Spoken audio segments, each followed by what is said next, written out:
हम इंडिया की तरफ जा रहे थे, भारत को दुर्लक्षित किया हम लोगों ने। तो महात्मा जी जब आए थे तो गोखले जी ने उनको कहा कि तुमको अगर भारत में कुछ करना है तो पहले एक काम करने का, पूरा भारत घूम। जब तक तुम पूरा भारत समझ नहीं सकता तब तक तुम भारत के लिए काम नहीं कर सकते। जर्नलिज्म में ऐसी तकलीफ वाली चीजें क्या थी? आपके आइडियोलॉजी के हिसाब से 100% काम करने को मिलता ही है, ऐसा नहीं है कि अगर कोई पैशन से कोई अगर उसमें जर्नलिज्म में जाएगा तो वो हर रोज मरेगा। देखो ना, हम खंडन मंडन वाले लोग हैं। मैं धीरे धीरे ना जर्नलिज्म से डिवोर्स लेना शुरू कर दिया था उसमें। बहुत सारी कंट्रीज है वो भारत के बहुत आगे निकल गई, जापान है, रशिया है, चाइना है, ये क्यों आगे निकल गए?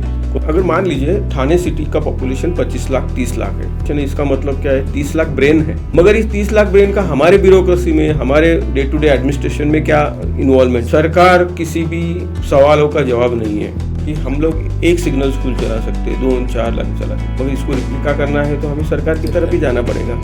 ऐसा एम रखते हैं कि ठाणे सिटी में कोई भी बच्चा जो है वो आउट ऑफ स्कूल न हो। तो हम लोग 2-3 महीने पूरे सिग्नल्स घूमे, उन बच्चों के साथ बात की, उनके पेरेंट के साथ बात की, वह कहाँ से माइग्रेट हुए, कब माइग्रेट हुए, क्यों माइग्रेट हुए। उन बच्चों के लिए हमारी मेन स्ट्रीम की स्कूल है, फ्लेक्सिबल ही नहीं है। सबसे पहली चीज़ें क्या होती है? डोनेशन छोड़ो, पहले स्नान करना है। हाँ, कि ये शहर से ज्यादा लोग आते हैं, ऐसा कोई ट्रेंड? हम उनको क्या कन्विंस करेंगे कि तुम उनको पढ़ाने के लिए भेजो, उसके बाद वो पढ़ लिख के फिर पैसा कमाएंगे। बोलेंगे तो वो तो आज ही कमा रहे हैं। हमारे एजुकेशन सिस्टम में डाल के 20-25 साल में वेटिंग करूँ, तब तक ये बच्चा तो लाखों कमा लेगा। 5 लेकरं आहेत, त्यातला 2 जातात शाळामध्ये, शिंगणा शाळामध्ये, आणि 3 आहेत त्यांना मी कोशिश करते टाकण्यासाठी, त्यांनी पण शिकावा।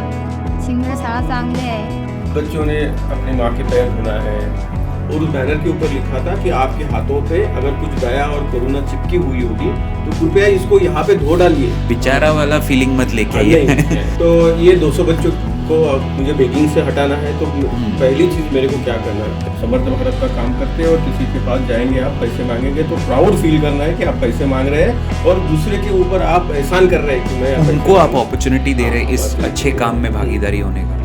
कंप्यूटर लैब है, वहाँ पे साइंस लैब है, रोबोटिक लैब है, ग्राउंड है, सिग्नल स्कूल, बैंक है, लाइब्रेरी है। तो ये जो पूरा करिकुलम जो आप लोग इनको पढ़ा रहे हो, ये आप लोग ने खुद ने डिजाइन किया है? मगर उसमें उन्होंने परमिशन देते हुए हमें 2-3 साल की परमिशन दी।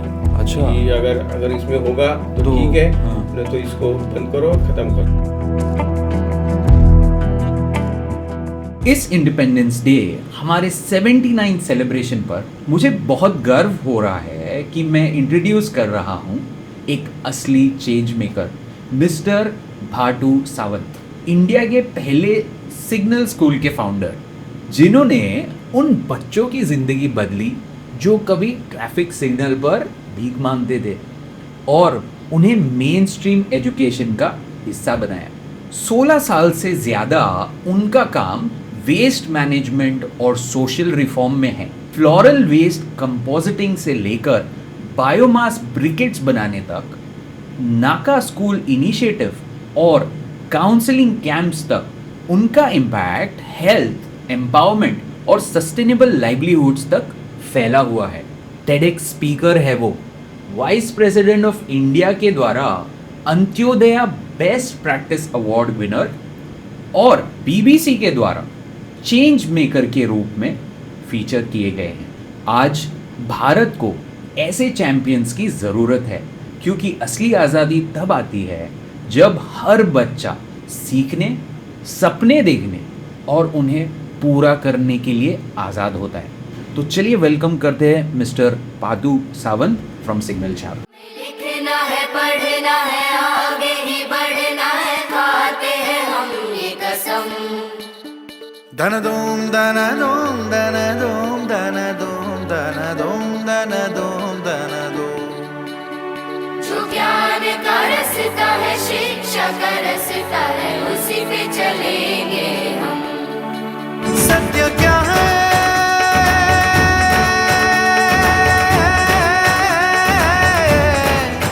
ये सुनो, अपने मन में जान लो। ज्ञान की जो रोशनी है उसमें ही तो जिंदगी है। पाओ शिक्षा पाओ भोजन, स्वस्थ मन हो स्वस्थ जीवन। वो जो शिक्षा पा गया है वो ही आगे आ गया है। पाओ शिक्षा पाओ भोजन, स्वस्थ मन हो स्वस्थ जीवन। Bhatu sir, thank you so much हमारे पॉडकास्ट में आने के लिए।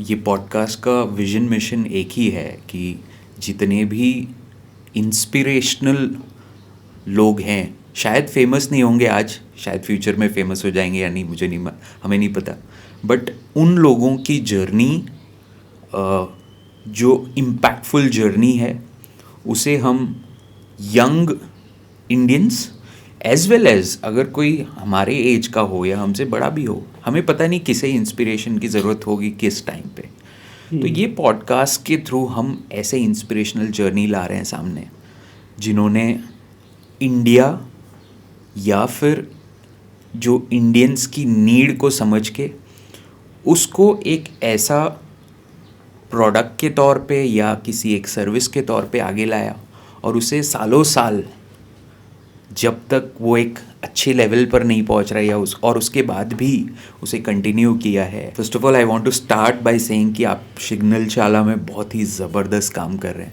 ये काम करना लिटरली मतलब कोई जल्दी सोचेगा भी नहीं, बिकॉज जिस लेवल और डेप्थ पे जाके आपको ये काम करना पड़ता है उन बच्चों के साथ जो सिग्नल पे रहते हैं, बहुत ही कम लोग ये सोचेंगे इस पर्टिकुलर चीज़ को उठाने का, इस जिम्मेदारी को उठाने का और इस जिम्मेदारी को निभाने का। इतने साल, अभी कितने 10 से 12 साल आपको हो गए हैं कि इस पर्टिकुलर रोल को आप निभा रहे हैं, उनके लाइफ में ट्रांसफॉर्मेशन ला रहे हैं। जब आप एक पत्रकार के जर्नी पे थे, थोड़ा उस जर्नी के बारे में बताइए कि वो जर्नी कैसी रही, क्योंकि कहीं ना कहीं सिग्नलशाला वहाँ से एक इंस्पिरेशन आई होगी आपको। स्कूल से आपने कैसे एक पत्रकार की जर्नी शुरू की, हमें थोड़ा उसके बारे में बताइए।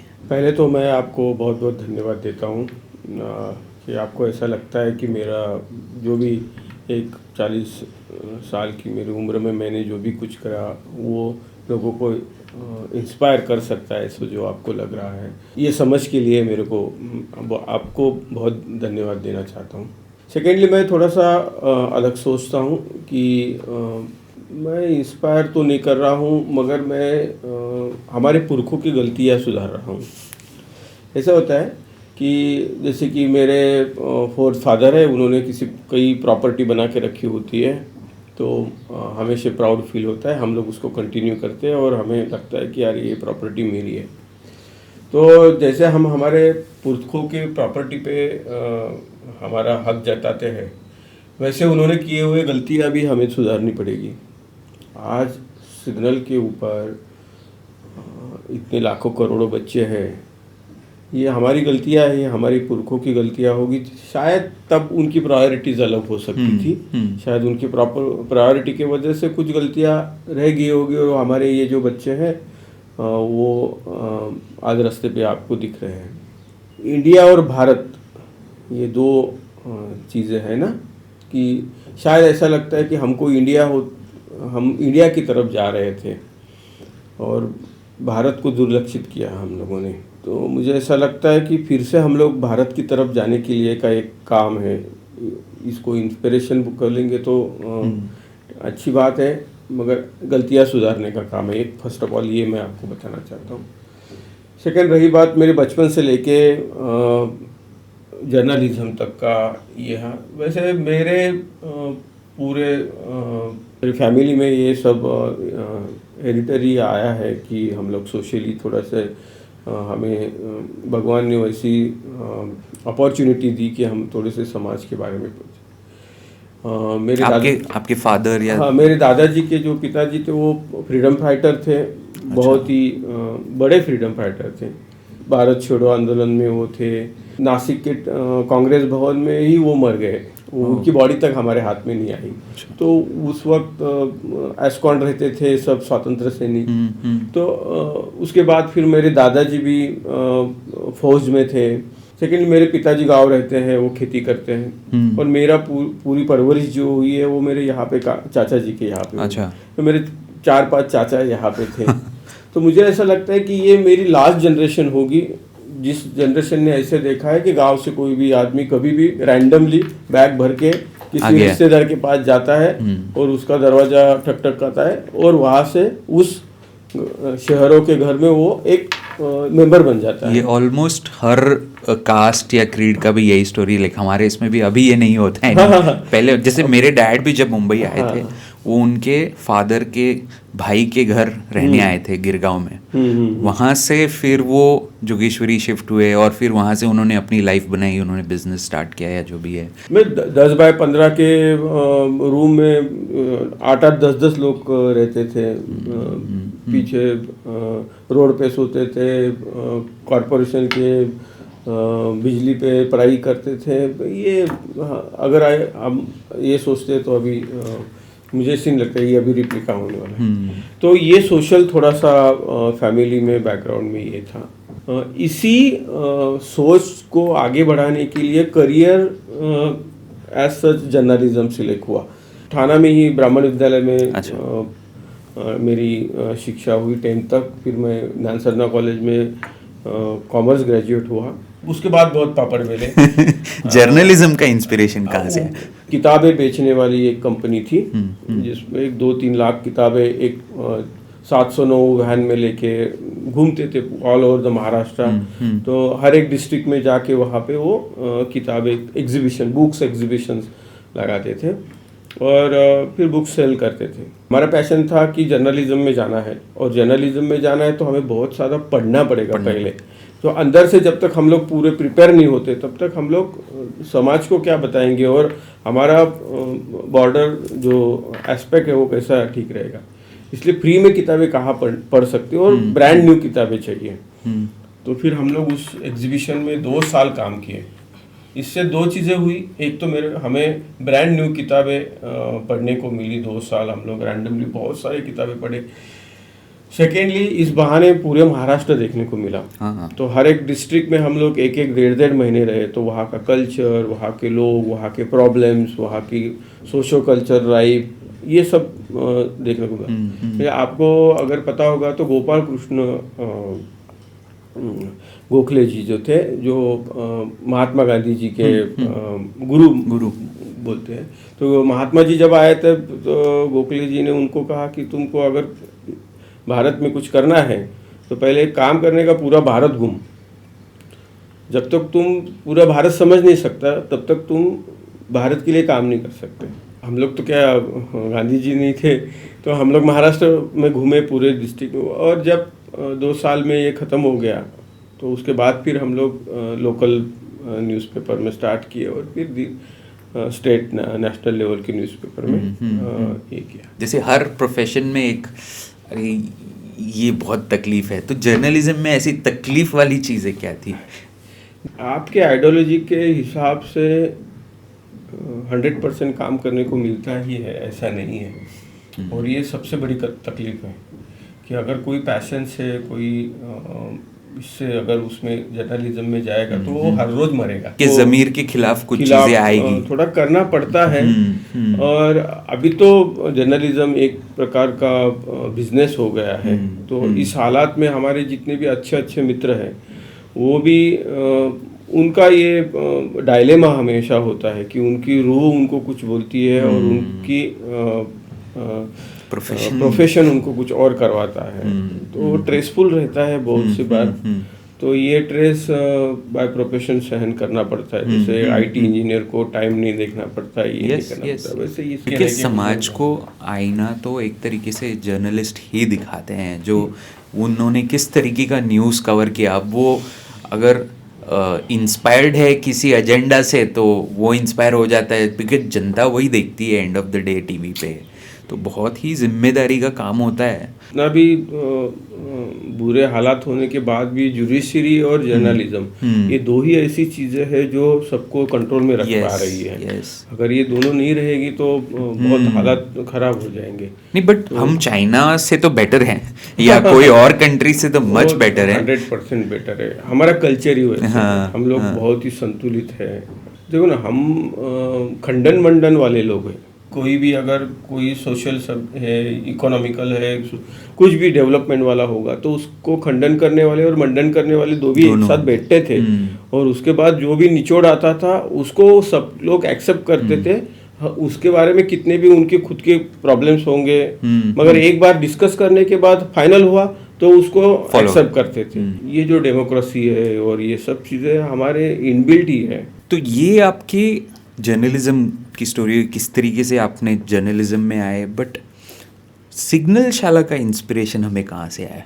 क्योंकि वो एक आप शायद पिछले 12 साल से अपने टर्म्स पे कर रहे हैं, I am sure with it, है ना? तो उसका इंस्पिरेशन आपको कहाँ से आया? और शुरुआती दिन बहुत ही तकलीफ भरे होते, कोई भी छोटा सा बिजनेस भी स्टार्ट कीजिए या सिग्नल शाला जैसा बड़ा कॉन्सेप्ट भी स्टार्ट कीजिए, तो पहले तो उसके इंस्पिरेशन के बारे में हम समझना चाहेंगे। देखो, मैंने जैसे शुरू में आपको बताया कि ठीक है, ये करियर था, मगर करियर से पहले ये पैशन था मेरा, जर्नलिज्म।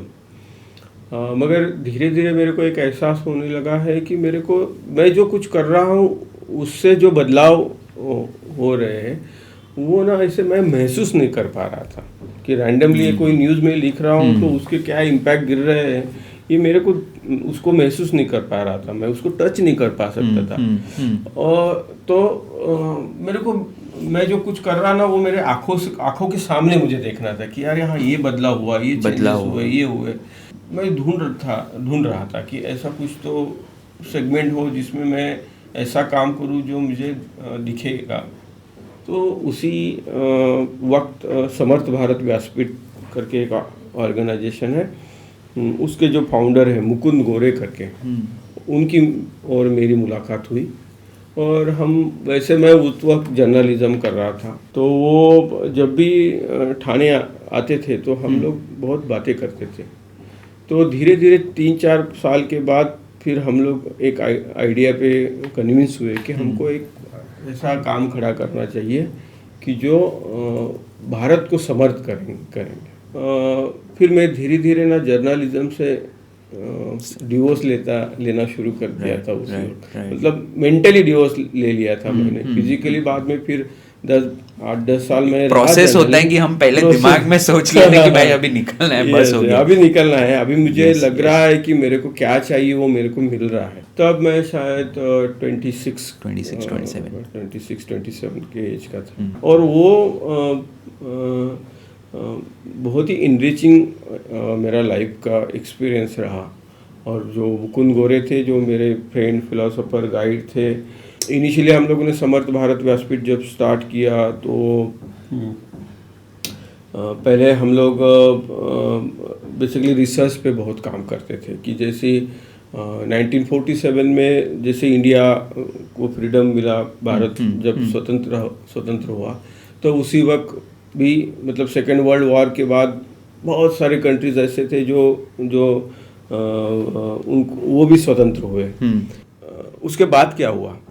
उसके बाद बहुत सारी कंट्रीज है वो भारत के बहुत आगे निकल गई, जैसे कि जापान है, रशिया है, चाइना है, ये सब G7 कंट्रीज है। तो ये क्यों आगे निकल गए? उन लोगों ने ऐसा क्या किया कि इतना डिस्ट्रक्टिव था वो पूरा सेकेंड वर्ल्ड वॉर, मतलब जो जीते वो भी हारे हुए थे, ऐसी स्थिति थी। तो फिर भी उन्होंने रिकंस्ट्रक्ट कैसे किया उनको, तो उसका हम लोग बहुत रिसर्च करते थे और उसके ऊपर किताबें हम लोग पब्लिश करते थे। और उसके पर्सपेक्टिव में इंडिया भारत को कैसे लेके जाना पड़ेगा, और उस आगे लेके जाते हुए कौन से स्टेक होल्डर ने क्या क्या करना चाहिए। हम लोग जापान पे रिसर्च कर रहे थे, तो जापान के ऊपर एक किताब भी हम लोग आगे कि हिरोशिमा नागासाकी के बाद भी जापान किस ढंग से उभरा, वो उन्होंने क्या किया। इवन अमेरिका में भी देखो कि बहुत साल पहले, मतलब हम जितने सिविलाइज थे तब उतने वो सिविलाइज नहीं थे। मगर फिर भी वो कैसे नंबर 1 कंट्री हुई। बीच में अब्दुल कलाम जी हमारे राष्ट्रपति रहे, तो अब्दुल कलाम जी ने भी इंडिया विजन 2020 का नारा लगाया, और वो भी उनका वर्किंग स्टाइल भी ये था कि जो इंटेलेक्चुअल लोग हैं वो एक साथ आए, एक साथ आके इस राष्ट्र का 20 साल, 40 साल, 50 साल, 100 साल का प्रोजेक्शन कर विजन बनाए। तो हम लोगों ने उन विजन बनाने का काम शुरू कर दिया। हम लोगों ने ठाणे 2020 करके एक विजन बुक बनाए, पुणे बनाया, सोलापुर बनाया, नासिक बनाया। इस तरीके की जो पढ़ाई की गई या एक इंफॉर्मेशन इकट्ठा किया गया कि इस तरीके से प्रोग्रेस हो सकता है, इस पे एक प्रॉपर बुक्स बनाए गए, केस स्टडीज़ किए गए, उसे क्या हम गवर्नमेंट तक लेके जा सकते हैं या लेके गए हैं? कैसे होता है कि मैं हमेशा बोलता हूँ कि दुनिया में 2 तरीके के ब्यूरोक्रेसी होती है या 2 तरीके के लोग दुनिया चलाते हैं। एक जो है वो जो सत्ता में होते हैं, मतलब सत्ता में होते हैं वो कोई भी हो सकता है, या ब्यूरोक्रेट्स हो सकता है, पॉलिटिशियंस हो सकते हैं, कोई भी हो सकता है। और सेकंड वाले जो लोग हैं वो सोसाइटी है, कम्युनिटी है, जिसके पास ये सब पावर्स नहीं है।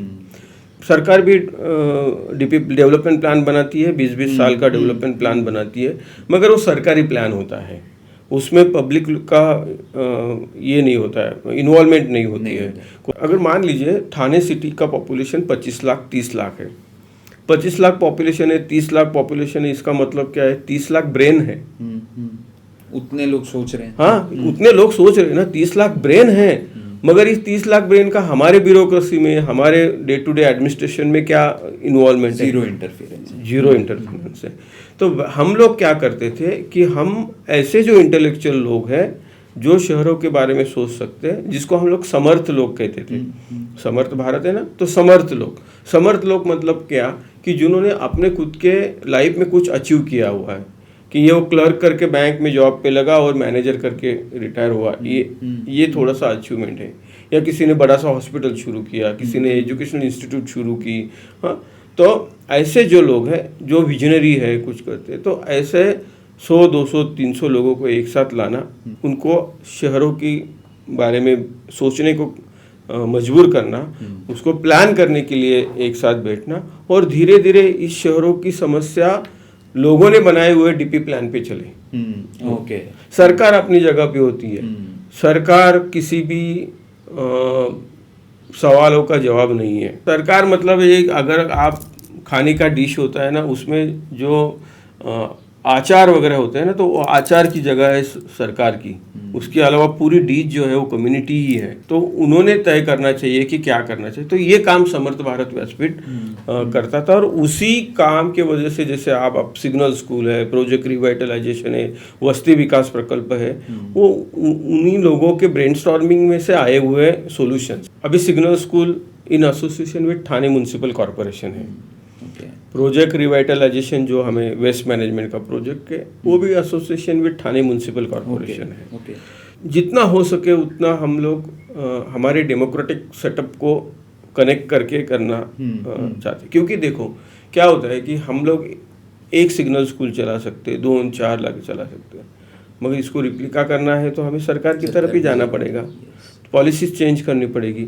मगर वो पॉलिसी में लाने के लिए उसमें दम है, ये पहले प्रूव करना पड़ेगा। और सरकार भी ऐसी होती है, वो एक फ्रेमवर्क में काम करती है, उसको आउट ऑफ बॉक्स जाने के लिए थोड़ी इश्यूज होते हैं, रेस्ट्रिक्शंस होते हैं। तो पहले आप करके दिखाओ, फिर उनके पास जाओ, और मानते हैं, अच्छे लोग रहते हैं, थोड़े से वेस्टेड इंटरेस्ट होते हैं उनके, मगर ऐसा नहीं होता है कि अगर कोई जेन्युइनली कोई आदमी उनके पास करना जाए तो समय लगता है, मतलब तो उतना अपने को संयम की जरूरत होती है, पेशेंस रखना बहुत जरूरी होता है।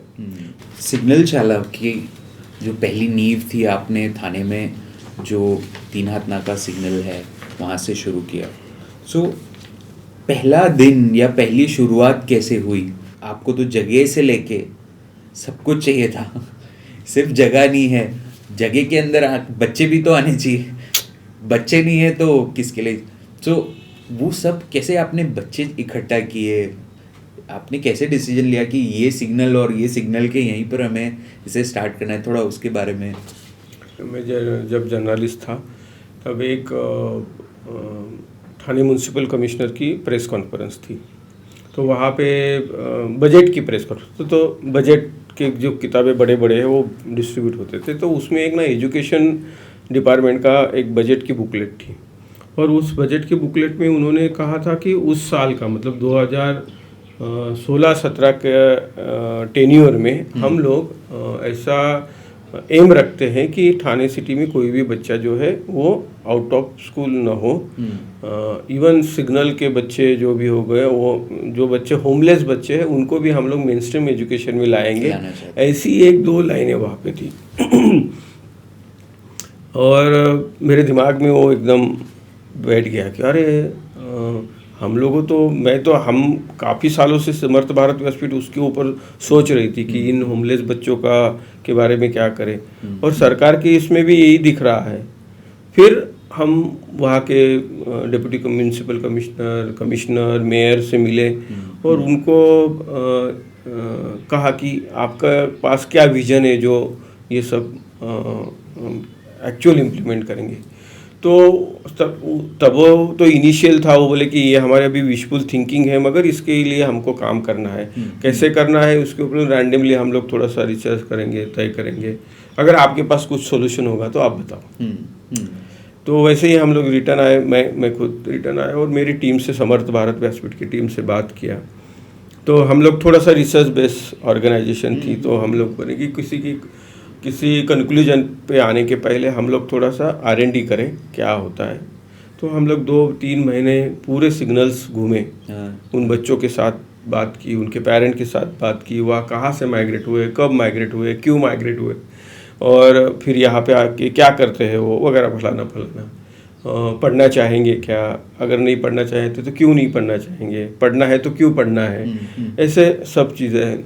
थोड़ा सा उनके कागज़ क्या है उनके पास, कैसा वगैरह, फैमिली हिस्ट्री क्या है।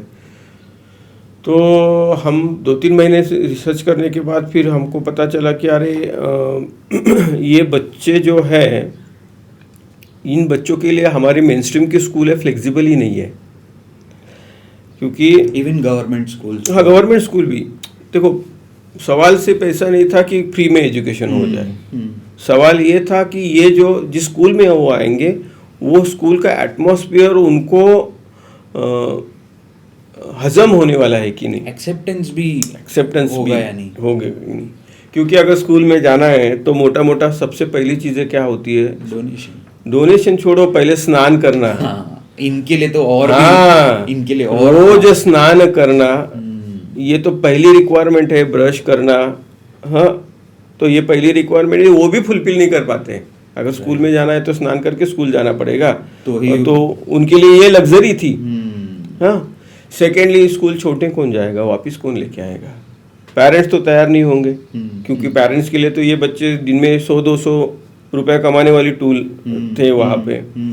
क्यों ऐसा था, क्योंकि देखो ये लाइवलीहुड के लिए या खुद के पेट के लिए माइग्रेट हुए थे। तो जब माइग्रेट होने के बाद इनका ऐसा होता है कि फैमिली मेंबर जितने भी हैं वो कोई माँ है, पिताजी है, लड़का है, लड़की है, या कोई भी होगा, तो बीइंग एज एन फैमिली का हर एक मेंबर है ना, ये रिसोर्स है उनके लिए, और वो उस रिसोर्स का लाइवलीहुड के लिए वो यूज करते हैं। मतलब एक फैमिली में अगर उनके पास 4 बच्चे हैं तो हर एक बच्चे से वो एक रिसोर्स है जहाँ से उसको पैसे आने हैं। वो लड़का लड़की है, उससे कुछ देना नहीं, वो फैमिली मेंबर है तो वो रिसोर्स है। और मैक्सिमम यूटिलाइजेशन ऑफ रिसोर्सेज जो हम लोग कहते हैं हमारे इंडस्ट्रियल, हाँ MBA में कहते हैं, तो वो MBA का वो स्ट्रेटेजी उनके पास ही है। तू चलो 7-8 साल का हो गया है, तू फुकट का खाना नहीं खाएगा, चल तू क्या कर सकता है, तेरे पास क्या है, टेक्निक है, क्या है, चलो तू हाथ फैला दे, इसके लिए कुछ तो इनिशियली इन्वेस्टमेंट की ज़रूरत नहीं है। तू घूम और तेरे लिए जितना था उतना तू कमा, और तेरे से उसमें से मेरे को भी दे, क्योंकि मैंने तेरे को पैदा किया है, तेरा सब देखने वाला हूँ। तो मैक्सिमम यूटिलाइजेशन ऑफ रिसोर्सेस ये होता था। क्या डेमोग्राफिक्स होते हैं, मतलब अगर चलिए मुंबई थाने की हम अगर बात करें तो यहाँ थाने से लोग होते हैं ये जो लोग आ रहे हैं जो सिग्नल्स पे हैं या थाने पे ही, या फिर कोई बाहर से ये लोग आ रहे हैं जो यहाँ सिग्नल पे बेगिंग करना या भीख मांगना जो भी है, वो कहाँ से आ रहे हैं? वही मैं बोल रहा हूँ कि हमारे जो गलतियाँ थी ना, हम लोग क्या गलतियाँ थी हमारी कि हम देयर इज नो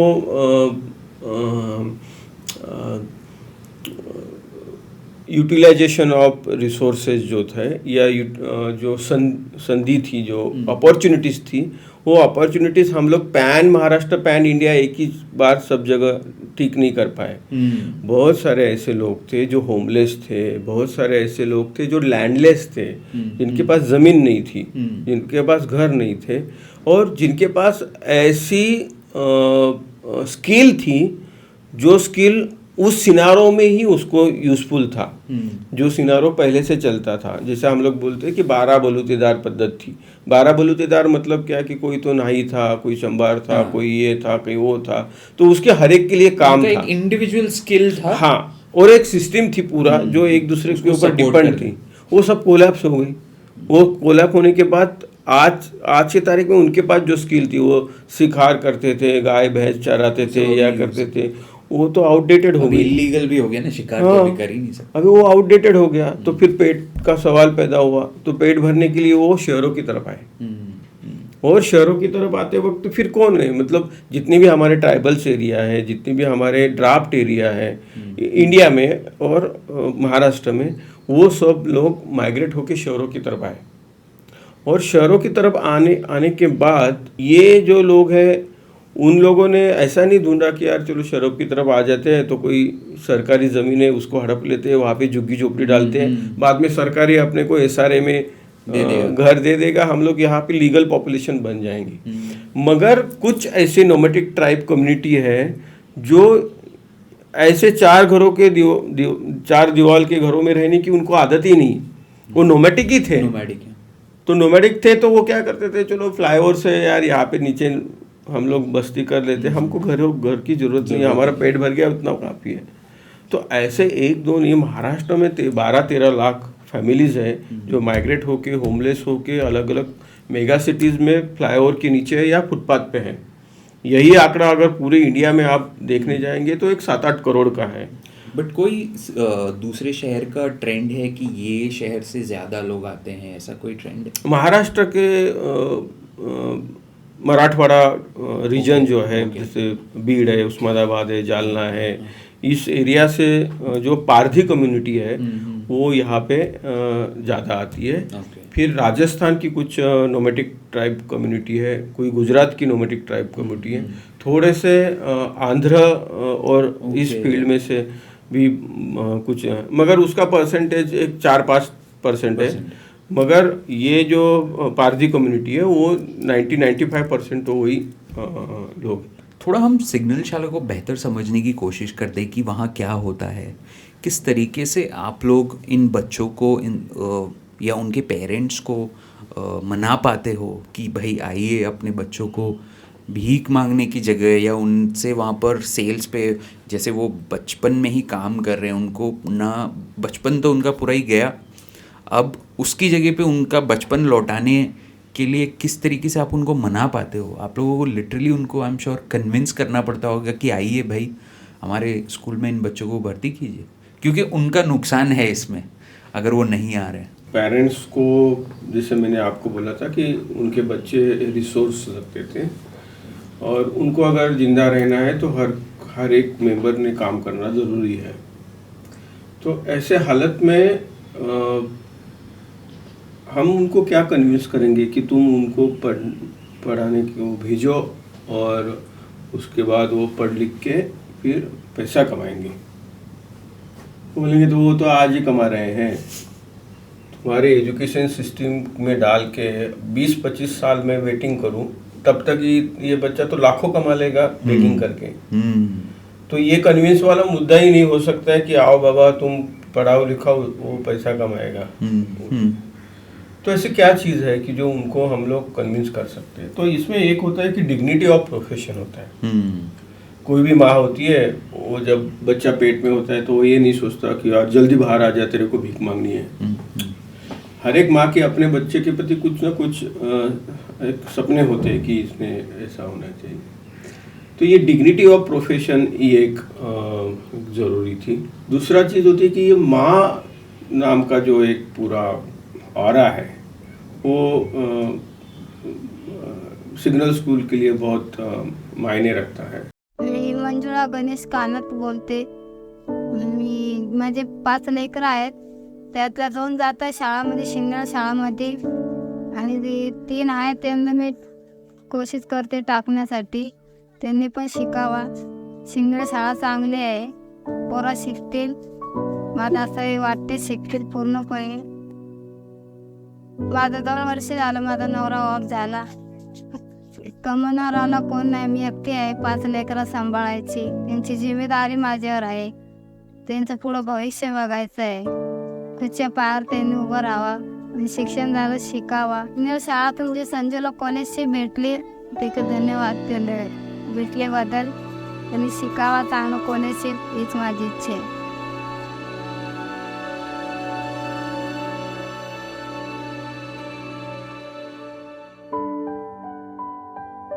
जब हम लोग स्कूल स्टार्ट किए पहले साल 2016 में, शायद 1 जून में हमारा स्कूल स्टार्ट हो गया। दिवाली में हम लोग हर एक स्कूल में सरस्वती पूजन होता है, तो हम लोगों ने सरस्वती पूजन के साथ मातृ पूजन रखा था। सोच ये थी कि इस बहाने पेरेंट्स स्कूल के अंदर आए और बच्चों ने अपनी माँ के पैर धोना है, एक अच्छे से टॉवेल से उसके पैर साफ करना, और उसको हम लोगों ने एक साड़ी लेके आते थे। तो अच्छा। वो साड़ी जो है वो बच्चों ने उसकी माँ को देना है, और उसके बाद उस माँ के चरण स्पर्श करना है। 2016 में जब पहला मातृ पूजन हुआ तो उस वक्त जितनी भी हमारी 21 फैमिलीज की जितनी भी माएँ थी, वो सब के सब रोने लगी। उनके लिए एक कल्चरल शॉक था कि उनका बच्चा उसके पैर धो रहा है, साफ कर रहा है और चरण स्पर्श करके प्रणाम कर रहा है। तो इस एक छोटी सी एक्टिविटी के माध्यम से पूरा सिनारो ही चेंज हो गया। देखो, आप कितना काउंसलिंग करेंगे तो हमें कमाई दिखा के हम इनको कन्विंस नहीं नहीं कर कर पाएंगे। सकते, कन्विंस नहीं कर सकते। इस तरीके के जो इमोशनल नीड्स या फिर उनके जो डिग्निटी ऑफ लेबर है, Exactly. That convince them. Okay okay. क्योंकि जो पैसा वो कमा के लेके आता था वो कभी उनको यूज ही नहीं हुआ। आप अगर बच्चा है 4-5 साल भी बेगिंग करता है और 20-40 हज़ार रुपया कमा लेता होगा, वो उनके पास रहता है किधर?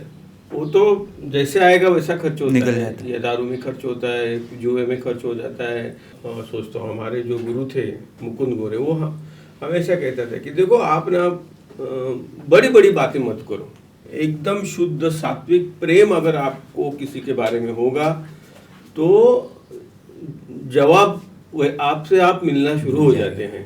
वैसे ही सिग्नल स्कूल में जितने भी अभी एक्सपेरिमेंट हुए हैं ना, वो शुद्ध सात्विक प्रेम के ही अलग अलग ये रूप है। जब स्कूल स्टार्ट हुआ तो मैं स्कूल के गेट के बाहर, पहला काम मैंने क्या किया मैं आपको बताता हूँ। स्कूल के गेट के बाहर एक ना वॉश बेसिन, हाथ धोने के लिए एक बेसिन लगाया। उसको वाटर कनेक्शन नहीं दिया था। अच्छा। और उस बेसिन के नीचे मैंने एक फ्लायर लगाया था, ऐसा एक बैनर लगाया था, और उस बैनर के ऊपर लिखा था कि आपके हाथों पे अगर कुछ दया और करुणा चिपकी हुई होगी तो कृपया इसको यहाँ पे धो डालिए। इस प्रीमाइसेस के अंदर दया करुणा की जरूरत नहीं है। ये जो पूरा काम चल रहा है ना, ये राष्ट्रीय कर्तव्य है। ये जो आइडियोलॉजिकली अपना स्ट्रेंथ होता है ना, ये मुझे ऐसा लगता है कि हर एक काम के पीछे बेचारा वाला फीलिंग मत लेके आइए। मतलब हम लोग डिग्निटी ऑफ प्रोफेशन उनको सिखाते हैं, तो हमारे इसमें भी ये मन में रहना चाहिए कि हम उनको डिग्निटी दें। Yes yes yes, absolute. जब आपने सिग्नल शाला शुरू किया, जो लॉजिस्टिक्स होता है या फिर ऑपरेशंस होता है कि मुझे ये चाहिए, मतलब आपने तो उनके लिए रोबोटिक्स लैब से लेके कंप्यूटर लैब से लेके कुछ जिम्स का भी छोटा मोटा इक्विपमेंट्स है, बहुत सारी छोटी छोटी डिपार्टमेंट्स है एक तरीके से आपके पास स्किल सिखाने के इन बच्चों को।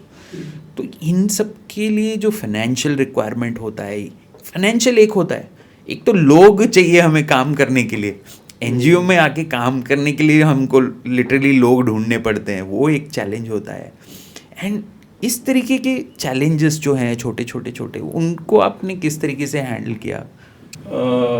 सिग्नल स्कूल का पहला क्लासरूम जो शिपमेंट कंटेनर में चलता है, तो मैं कभी कभी बोलता हूँ कि मेरे 50 वो आइडिया भी बहुत ज़बरदस्त है कि instead of having a building या ब्रिक्स एंड मोटार से हम एक बहुत अच्छा शिपमेंट का जो कंटेनर्स के अंदर, बट अगेन वो फीलिंग तो नहीं है वहाँ। जब मैं खुद आया पर्सनली, मुझे तो वो कंटेनर वाली फीलिंग नहीं, क्लासरूम वाली फीलिंग थी। एग्जैक्टली। मैं कभी कभी बोलता हूँ कि मेरे 50-60 बच्चे और बाकी अभी 3 स्कूल शुरू हो गए तो 100-200 बच्चे पढ़ रहे हैं।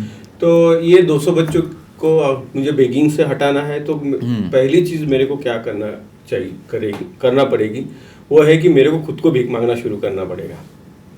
कि अगर वो बेगिंग से हटना है तो मेरे को जाके लोगों से पैसे मांगने पड़ेंगे, हाथ फैलाने पड़ेंगे। तो ये एक चीज़ मेरे दिमाग में मैंने तय कर ली कि तू अभी भीख मांगते वक्त शर्माना नहीं। हमारे गुरु ऐसे ही कहते कि आप समर्थ भारत का काम करते हैं और किसी के पास जाएंगे, आप पैसे मांगेंगे तो प्राउड फील करना है कि आप पैसे मांग रहे हैं और दूसरे के ऊपर आप एहसान कर रहे हैं कि मैं उनको आप अपॉर्चुनिटी दे रहे हैं इस अच्छे काम में भागीदारी होने का। हाँ, मगर जो भी आप लेंगे उसका अच्छा उत्तरदायित्व रखना चाहिए। तो जैसे पहला कंटेनर जब हम लोग लाने गए थे तो मेरे को ध्यान में है कि कंटेनर तो मैंने फ्री एक को कन्विंस करके ले लिया कॉर्पोरेशन के इससे, और ये मगर उसको उठा के लेके 3 हाथ नाका लाने के लिए जो हाइड्रा लगता है उस हाइड्रा के 4,500 रुपये मेरे पास नहीं थे उस वक्त। राइट। वहाँ से ये स्टार्ट हुआ और आज अगर आप बोलेंगे तो स्कूल में कम से कम 2-2.5 करोड़ का इंफ्रास्ट्रक्चर क्यों है? इसका कारण ये है कि it is not a social work, it's an hardcore education institute. हम लोग क्या बच्चों को सोशली अपलिफ्ट कर रहे हैं ये नहीं है, हम लोग पूरे एजुकेशन सिस्टम को ये एक नया टाइप का मॉडल दे रहे हैं। जो मॉडल आप सिग्नल स्कूल में आके देख सकते हैं कि वहाँ पे कंप्यूटर लैब है, वहाँ पे साइंस लैब है, रोबोटिक लैब है, ग्राउंड है, सिग्नल स्कूल बैंक है, लाइब्रेरी है। हाँ, मैंने वो, मेरे लिए वो बहुत इंटरेस्टिंग है, सिग्नल स्कूल बैंक, मैंने वो देखा था। आपके यहाँ बैंकिंग पता चले इसलिए बैंक है, कंप्यूटर के नॉलेज चाहिए तो कंप्यूटर है। पूरी दुनिया 21st सेंचुरी रोबोटिक की है तो रोबोटिक सीखने चाहिए, कोडिंग सीखना चाहिए, और साइंस टेक्नोलॉजी साइंस लैब है। आपको अगर हर एक बच्चा अलग अलग है, उसको स्पोर्ट्स में इंटरेस्ट है तो वहाँ पे स्केटिंग कर सकता है, वहाँ पे वो लाठी काली खेल सकता है, कराटे है, खो खो है। अकेला ऐसा स्कूल है जिसके खुद के 4 स्पोर्ट्स टीचर है।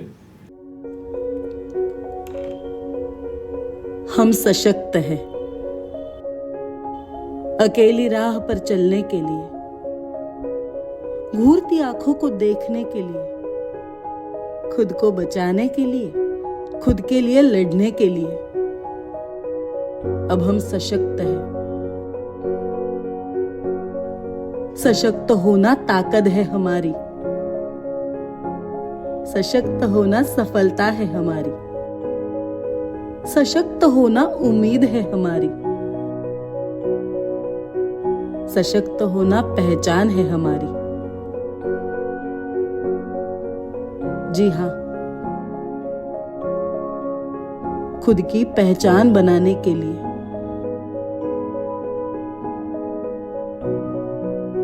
अब हम सशक्त हैं।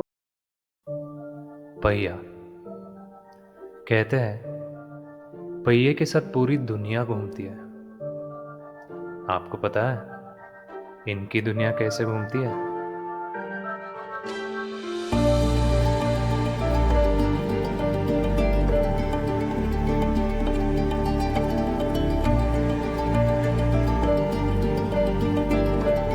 आपकी और इनकी दुनिया में फर्क बस एक ही है, आप पहियों के साथ घूमते हो और पहिए इनके साथ।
इवन वोकेशनल ट्रेनिंग सेंटर है, plumbing, electrician, Yes. Welding, carpentry, fabrication, painting, 6 trade सीख सकते हैं। इस पॉइंट पे मैं एक पॉइंट ऐड करना चाहता हूँ। यूएस के एक बहुत बड़े बिजनेसमैन हैं, उन्होंने जस्ट लास्ट वीक उनका एक इंटरव्यू में उन्होंने कहा है एआई ज़्यादा से ज़्यादा अभी कोडिंग या ये सब जो ऑटोमेट कर पाएगा या इन तरीके के जॉब्स को ऑटोमेट कर पाएगा, बट ये जो प्लम्बिंग, इलेक्ट्रिक वर्क, घर का काम या ये जो चीज़ें हैं इसको कोई रिप्लेसमेंट नहीं आने वाला है एआई से। 100%। तो वो स्किल्स लिटरली 21st सेंचुरी में बहुत, जैसे हमारे यहाँ पर अगर एक पाइप बदलना है या एक इलेक्ट्रिक में कोई प्रॉब्लम आ गया उसको चेंज करना है, हम उनसे बार्गेन नहीं करते हैं। हम बोलते हैं भाई थोड़ा बहुत कोई करने वाले कर भी लेंगे, but otherwise they are very important, क्योंकि अगर पाइप फटा है और उसको रिपेयर नहीं कर पाए हम तो कर ही नहीं सकते ना। हम तो अभी कंप्यूटर पे बैठने वाले लोग हैं, वी कैन नॉट। तो ये स्किल्स लिटरली बहुत इंपॉर्टेंट होंगे जो आप लोग वहाँ पर ऑलरेडी सिखा रहे हैं इन बच्चों को।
बच्चे जब आते हैं तो बहुत सारा बैकलॉग लेके आते हैं ना। सिग्नल स्कूल में आने वाले बच्चे जो है वो अलग अलग एज ग्रुप के आते हैं और राइट टू एजुकेशन के हिसाब से आपको उसकी उम्र के बराबर स्टैंडर्ड में बिठाना पड़ता है। तो 8 साल का अगर बच्चा है तो उसको 3rd स्टैंडर्ड में बिठाना है। उसकी क्या प्ले ग्रुप हुआ नहीं है, 1st 3rd स्टैंडर्ड नहीं हुआ है, उसको बिठाना है उधर। अभी चैलेंज ये होता है कि उसका बैकलॉग निकाले और ऊपर फिर आगे लेके जाना है। तो इस चीज के लिए वो ज्यादा से ज्यादा समय स्कूल में रहना जरूरी है। मतलब सिग्नल स्कूल को ऐसा होता है कि संडे छोड़ दिया तो कभी स्कूल ही छुट्टी नहीं होती है, पूरा साल भर स्कूल चलता है। इससे क्या होता है कि बच्चे का बैकलॉग हम लोग निकाल पाते हैं। सेकेंडली एक अच्छी टीम बनी हुई है सिग्नल स्कूल की, बाय ग्रेस ऑफ गॉड होगा कि हमारे यहाँ पे जो प्रोजेक्ट इंचार्ज है आरती परब पवार करके है, वो है, शैला देसले करके हमारी टीचर्स हैं। क्योंकि बहुत बड़ा रोल तो टीचर्स का होगा, क्योंकि हम फिर भी डेली टच में या आवर टू आवर टच में नहीं, वो टीचर्स जो इन बच्चों को पढ़ा रहे हैं उनका तो बहुत बड़ा रोल होगा। बहुत बड़ा रोल, मतलब यहाँ से कि इनिशियली जब बच्चे आए तो उन्होंने क्या करना शुरू किया कि उनसे जब बात करते थे तो एक दूसरे के साथ कम्युनिकेशन ही नहीं होता था, क्योंकि वो अलग लैंग्वेज वाले बात करते हैं, हम लोग हमारे लैंग्वेज में बात करते हैं, या जो मराठी है, हिंदी है, तो कोई भी लैंग्वेज उनको आती नहीं थी। तो सवाल ये था कि अरे इनको लैंग्वेज ही नहीं आ रही है, कम्युनिकेशन ही नहीं हो रहा है और उनको सिलेबस पढ़ाना है, तो क्या कर सकते। तो पहला तो काम ये था कि हमारे टीचर्स लोगों ने उनकी लैंग्वेज सीख ली। पहले 3, 4, 5 महीने 6 महीने तो टीचर्स लोगों का खुद का उनके लिए कितना चैलेंज हो गया ये। फिर अगले इसमें क्या किया कि पूरा जो मतलब टूल्स है, मतलब जैसे कि आप उनको ABCD सिखा रहे हैं, AI सिखा रहे हैं या अंक सिखा रहे हैं, तो उसके लिए जो भी किताबें लगती है वो सब उनकी पारसी लैंग्वेज में तैयार हुई। आरती मैम है, शैला जी है, हमारी कल्याणी है, या बहुत सारे टीचर्स थी, या तो उन लोगों ने ये पूरा किताबें तैयार की। हमारे पास हमारी सिग्नल स्कूल की खुद की 5 किताबें हैं जो हम लोगों ने हमारा खुद का सिलेबस बनाया हुआ है। तो उससे धीरे धीरे उनको सिलेबस की आप लोगों को क्या डेप्थ में काम करना पड़ रहा है।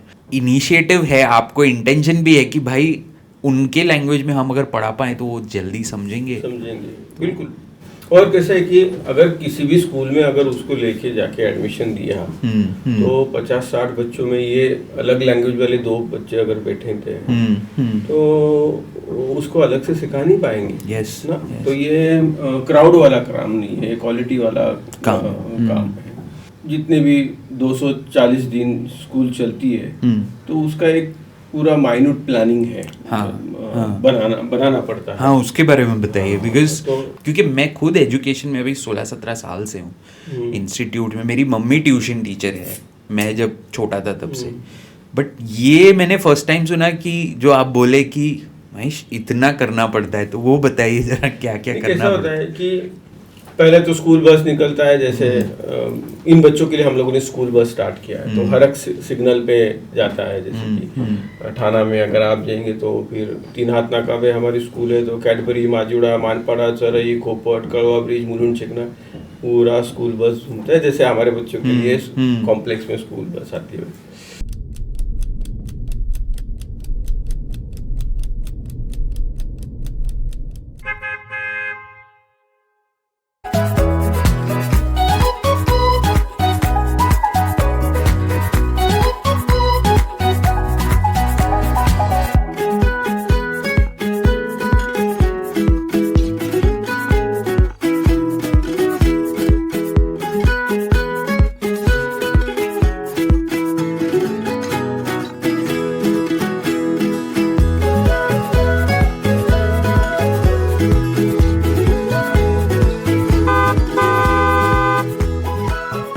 और ये फ्री है, राइट? और सब फ्री ही है ना। सब फ्री ही है। वो बच्चे आ गए, ये हमारे लिए फीस है उनकी। यस। ओके। सो आते हैं, फिर स्कूल में आने के बाद पहले स्नान करते हैं। वहाँ पे उनके लिए टॉयलेट, वॉशरूम की और चेंजिंग रूम की व्यवस्था की हुई है। फिर उनके लिए लॉकर्स है, जिस लॉकर में से उनके कपड़े, यूनिफॉर्म्स रखे हुए होते हैं, यूनिफॉर्म पहनते हैं। यूनिफॉर्म पहनने के बाद फिर प्रेयर वगैरह होता है, सब होता है।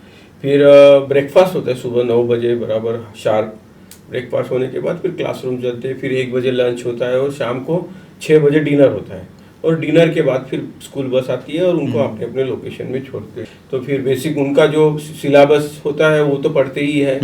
उसके अलावा फिर कंप्यूटर, सप्ताह में 3 बार कंप्यूटर, सप्ताह में 2 बार रोबोटिक्स, सप्ताह में 2 बार वोकेशनल ट्रेनिंग। सो ये जो पूरा करिकुलम जो आप लोग इनको पढ़ा रहे हो, ये आप लोग ने खुद ने डिजाइन किया है? एग्जैक्टली। यस। डिजाइन करने की जरूरत हमें महसूस हुई, क्योंकि ऐसा होता था कि चलो बच्चा 8th स्टैंडर्ड का है और उसको सिखाना है, तो अब किताब 8th स्टैंडर्ड की लेके आए तो वो पढ़ नहीं पाएगा, नहीं पढ़ पाए। उसको तो ABCD से स्टार्ट करना है, हमें AI से स्टार्ट करना है। तो फिर पूरा सिस्टम डेवलप किया हमारे टीचर्स लोगों ने। और एक ऐसा था चैलेंज हमारे सामने कि जब हम लोगों ने पहले इनिशियली कॉरपोरेशन के ये परमिशन लिया, तो पूरी इंडिया में ऐसा स्कूल नहीं था ना कि फ्लाईओवर के नीचे कंटेनर में होमलेस बच्चे वगैरह वगैरह। तो गवर्नमेंट और ब्यूरोक्रेसी को भी टेंशन था कि अरे ये क्या कर तो रहे हैं। पहले तो हम लोगों ने उनको कन्विंस किया था थोड़ा बहुत करके, मगर उसमें उन्होंने परमिशन देते हुए हमें 2-3 साल की परमिशन दी। अच्छा। कि अगर इसमें होगा तो ठीक है, न तो इसको बंद करो, खत्म करो। मैंने सुना है गवर्नमेंट स्कूल्स के लिए भी सेम रूल्स एप्लीकेबल है कि आपके पास इतने मिनिमम बच्चे होने चाहिए और else we will not continue with the school. ये है वहाँ पे। कुछ 2 बच्चे ऐसे थे हमारे कि जो पहले साल में ही 10th के एज के थे, 10th स्टैंडर्ड के एज के थे। तो ये तो बहुत बड़ा चैलेंज था। तो पहले साल उनको हम लोगों ने 8th स्टैंडर्ड में बिठाया। तो इसी को आप बैकलॉग बोल रहे थे जब कि ये 10वीं का है, डालना उसको 10वीं में, बट उसको तो पढ़ाना मुझे थोड़ा 1-2 शायद क्लास नीचे से पड़ेगा। बिल्कुल। ओके। इनिशियली एक थोड़ा बहुत उनका स्टडी हुआ था, मगर छोड़ दिया। फिर इधर आए, कई आश्रमशाला में थे, फिर इधर आए, फिर बेगिंग करना शुरू कर दिया वगैरह वगैरह। तो फिर ऐसे बच्चों का क्या करना है, फिर 8th स्टैंडर्ड में बिठाया। अगले साल 9th स्किप किया और 10th स्टैंडर्ड का उनका अब पूरा पढ़ाई करके लिया। सेकेंड ईयर, सिग्नल स्कूल का सेकेंड ईयर, 2 बच्चे 10th में, मतलब और पहला बच्चा 75% से पास हुआ लवली। और दूसरा एक बच्चा वो 67% से पास हुआ। हाँ, इनका एग्जाम कैसे होता है? लाइक एसएससी बोर्ड वाला। तो आप लोग उनके क्या बोलते हैं उसको? बोर्ड के लिए उनका नाम रजिस्टर करते हैं। तो वो बेसिकली स्कूल में नहीं पढ़ रहे हैं, आपके स्कूल में पढ़ रहे हैं, एंड एग्जाम वो जाके किसी नॉर्मल जो एग्जाम बाहर से बच्चे जो खड़े होते हैं उनकी तरफ वो स्कूल वैसा नहीं होता ओके है। ये जो स्कूल है वो ठाणे म्युनिसिपल कॉर्पोरेशन के 18 नंबर स्कूल से एफिलेट किया हुआ है। ओके। तो हमारे बच्चे जो है उनके अटेंडेंस रजिस्टर में होते हैं। अच्छा। मगर पढ़ते इधर है, आपके उनकी पास प्रेजेंट या एब्सेंटी उधर लगती है। और एग्जाम वो बच्चे के लिए जो भी एग्जाम के पेपर्स होते हैं वो हमारे बच्चों के लिए भी ओके, होते हैं। सेम या उनके बच्चे जैसे बोर्ड एग्जाम में अपीयर होते हैं वैसे हमारे Same. बच्चे अपीयर होते हैं। सेम ये है। तो प्रॉपर उनको एक अफिलिएटेड डिग्री मिलेगा आपके यहाँ से स्कूल 100%। से निकल। ये डे 1 से हम लोगों ने तय किया है कि आपको मैंने बोला कि it's not a social work, it's an hardcore education institute. Day 1 से जब परमिशन मिली तभी स्कूल स्टार्ट किया। तो ऐसे ना हो कि अरे यार उनको लिटरेट कर रहे हैं, ये कर रहे हैं, वो कर रहे हैं, फिर छोड़ दे रहे हैं ऐसे ही। तो ऐसा नहीं, एक बार बच्चा आ गया स्कूल में तो आने के बाद फिर जब तक वो नौकरी को नहीं लगता तब तक छोड़ने का नहीं उसको। तो ये क्योंकि ऐसा नहीं किया तो इस कंसेप्ट के ऊपर लोगों का भरोसा नहीं आएगा। करेक्ट। एक और लॉजिकल एंड तक नहीं पहुंच, और एक आउटकम नहीं दिखेगा उनको कि क्यों मैं आ रहा हूँ यहाँ पर। ये डिग्री नहीं मिलेगा तो वो नहीं इंटरेस्टेड होते हैं, right? But I am sure आप ये बहुत बार जब कोई लोग अच्छा काम करते हैं तो उसके अगेंस्ट भी लोग खड़े होते हैं। तो इन स्पेशली जिनका नुकसान हो रहा है उसके वजह से, तो आपको उस वजह से कभी थ्रेट्स या इस तरीके की कोई चैलेंजेस आती है? और आई तो गवर्नमेंट से सपोर्ट या पुलिस डिपार्टमेंट से सपोर्ट लगता है या देते हैं, कैसा है उस पर थोड़ा बताएंगे? ये सबसे बड़ा थ्रेट तो उनके पेरेंट्स ही है। अच्छा। ठीक है, क्योंकि पेरेंट्स को कन्विंस करना, उनको वो समझते ही नहीं है। वो एक अलग दुनिया में रहते हैं। मतलब शाम में मेरा पेट कैसा भरे ये दुनिया में वो रहते हैं। उनको बाकी ये बड़ी बड़ी बातें पसंद नहीं आती या सपने नहीं देखते हैं ना। वो पुरखों से ऐसा ही रहते हैं तो उन्हें एक्सेप्ट कर लिया होगा। नहीं है। मतलब ऐसा कभी नहीं लगता है कि सिग्नल पे वो कुछ चीज़ें बेच रहे हैं तो जिस व्हीकल ओनर को, जिस कार ओनर को वो चीज़ें बेच रहे हैं, मैं उस कार के अंदर रहेगा, मैं उस कार का मालिक हो सकता हूँ, ये सपने तक भी नहीं वो पहुँच पाए। वो बोले कि मेरे शाम का मेरा खाना कैसा हो जाए थोड़ा सा। ये तो पहले तो इनके दिमाग में, इनके आंखों में सपने पेरना ये पहला काम था ना। तो ये सबसे बड़ा हर्डल था। सेकेंडली बट आपको कभी कोई ऐसे थ्रेट आया या? थ्रेट तो पेरेंट्स के होते हैं। थोड़ा सा क्या लेवल तक जाता है? एक ऐसा होता था कि गालियां तो एक चलो हो सकता है मन में दे देंगे या जो है, बट वो उसको क्रॉस करता है कभी? क्रॉस तो नहीं किया क्योंकि एक तो मैं ठाणे में 30-35 साल से था, थोड़ा सा जर्नलिस्ट भी था। And there is a crime in every fortune, ऐसा बोला जाता है। तो अगर आपको कुछ अच्छा करना है तो आप इतने ये रहना जरूरी नहीं, आपको टिट फॉर टैट होना जरूरी है। अच्छे रिलेशन थे मेरे ब्यूरोक्रेट से, पुलिस डिपार्टमेंट से अच्छे लोग थे। और थोड़ा सा इनबिल्ट वैसे मतलब कि ऑर्गेनाइजेशन का एक मॉरल प्रेशर इस सिटी पे है हमारे काम की वजह से। अगर तो थोड़ा सा डायरेक्टली तो कोई ये नहीं करता, इनडायरेक्टली बहुत सारी कोशिशें हुई। स्कूल कैसे बंद हो, जिनके नाम अगर मैं लूंगा तो वो पूरा बदनाम हो जाएंगे। मगर अभी वो मेरे दोस्त थे, मगर उन्होंने जंग ऐसा किया कि उन्होंने पेड़ गुंडे लगाए, स्कूल बंद हो जाए, यहाँ से पब्लिक भाग जाए, सब बहुत सारी चीजें। क्योंकि मैं उस दिन सिग्नल मूवी देख रहा था, ट्रैफिक सिग्नल, मधुर भंडारकर जी का। वहाँ फिल्म में ऐसे बताया है कि ये जो पैसा कमा रहे हैं ये लोग, वो जाता है टॉप तक, मतलब एक बहुत बड़े नेता तक ये पैसा जा रहा है। किसी भी एजुकेशन का सक्सेस माना जाता है ट्रांसफॉर्मेशन में, कि बच्चा पहले ऐसे था, अब इसके बाद हमारे पास जब वो पढ़ा अब वो इस तरीके से नेक्स्ट लेवल जा चुका है। तो ऐसे कुछ सक्सेस स्टोरीज अगर आप हमारे साथ शेयर करें कि सिग्नल शाला में पढ़ने के बाद उसकी जो जर्नी कि from signal to now working in a good company, ऐसे कुछ स्टोरीज क्या हम अभी क्रिएट कर पाए हैं? हाँ, ऐसे बहुत सारे, मतलब अभी तो सिग्नल स्कूल के करीबन 12 बच्चे जो है वो 10 पास आउट हो गए, उसमें से 4 बच्चे अभी इंजीनियरिंग कंप्लीट कर लिया। लवली। एक बच्चा अभी ग्रेजुएट होके PSI की तैयारी कर रहा है। वाओ। उसमें से 5 बच्चे जो है वो फैब्रिकेशन डिप्लोमा कंप्लीट किए, फिर हम लोगों ने उसका फैब्रिकेशन का सर्टिफिकेट कोर्स कंप्लीट किया। आई थिंक गोदरेज के साथ था। गोदरेज के साथ Yes, yes. फैब्रिकेशन किया, और उनकी एक पार्टनरशिप कंपनी रजिस्टर की हम लोगों ने कि चलो फैब्रिकेशन वेल्डिंग का आपका सर्टिफिकेट कोर्स हो गया, आप जाके कहीं काम पे नौकरी न करें, सीधा आप उन 5 हमारे सिग्नल स्कूल के बच्चों की कंपनी रजिस्टर। सो आप उसमें एंटरप्रेन्योरशिप को भी मोटिवेट कर रहे हैं, अगर किसी को बिजनेस वो पहले से ही एंटरप्रेन्योर थे ना, तो उनको सिर्फ बड़े एंटरप्रेन्योरशिप की तरफ लेके गए। आज उनकी कंपनी जो 50-60 लाख रुपए का टर्नओवर कर रही है, और हर एक बच्चा 60-70 हजार रुपया पर मंथ कमा रहा है, और प्राउडली कमा रहा है। क्योंकि आपने सही बात बोली, वो पहले से एंटरप्रेन्योर थे, उनका मतलब वो भले ही वो बहुत बड़ा बिजनेस नहीं चला रहे थे, बट खुद के पैरों पे खुद खड़े थे वो कि भाई जो भी करके वो पैसा खुद कमाए। तो ये लोग शायद नौकरी करना थोड़ा डिफिकल्ट हो सकता है। आप क्या डिफरेंस देखते हैं? आप आई एम श्योर आप मैरिड हो और अभी आपका एक बेटा है, राइट? तो मेन स्ट्रीम वाले बच्चे का क्या चैलेंजेस है, एंड जो ये बच्चों के क्या चैलेंजेस है और पॉजिटिव्स है? अगर वो 5-6 साल का बंदा है मेरा सिग्नल ऊपर का, उसको अगर छोड़ देंगे तो पूरा सिग्नल घूम के आएगा।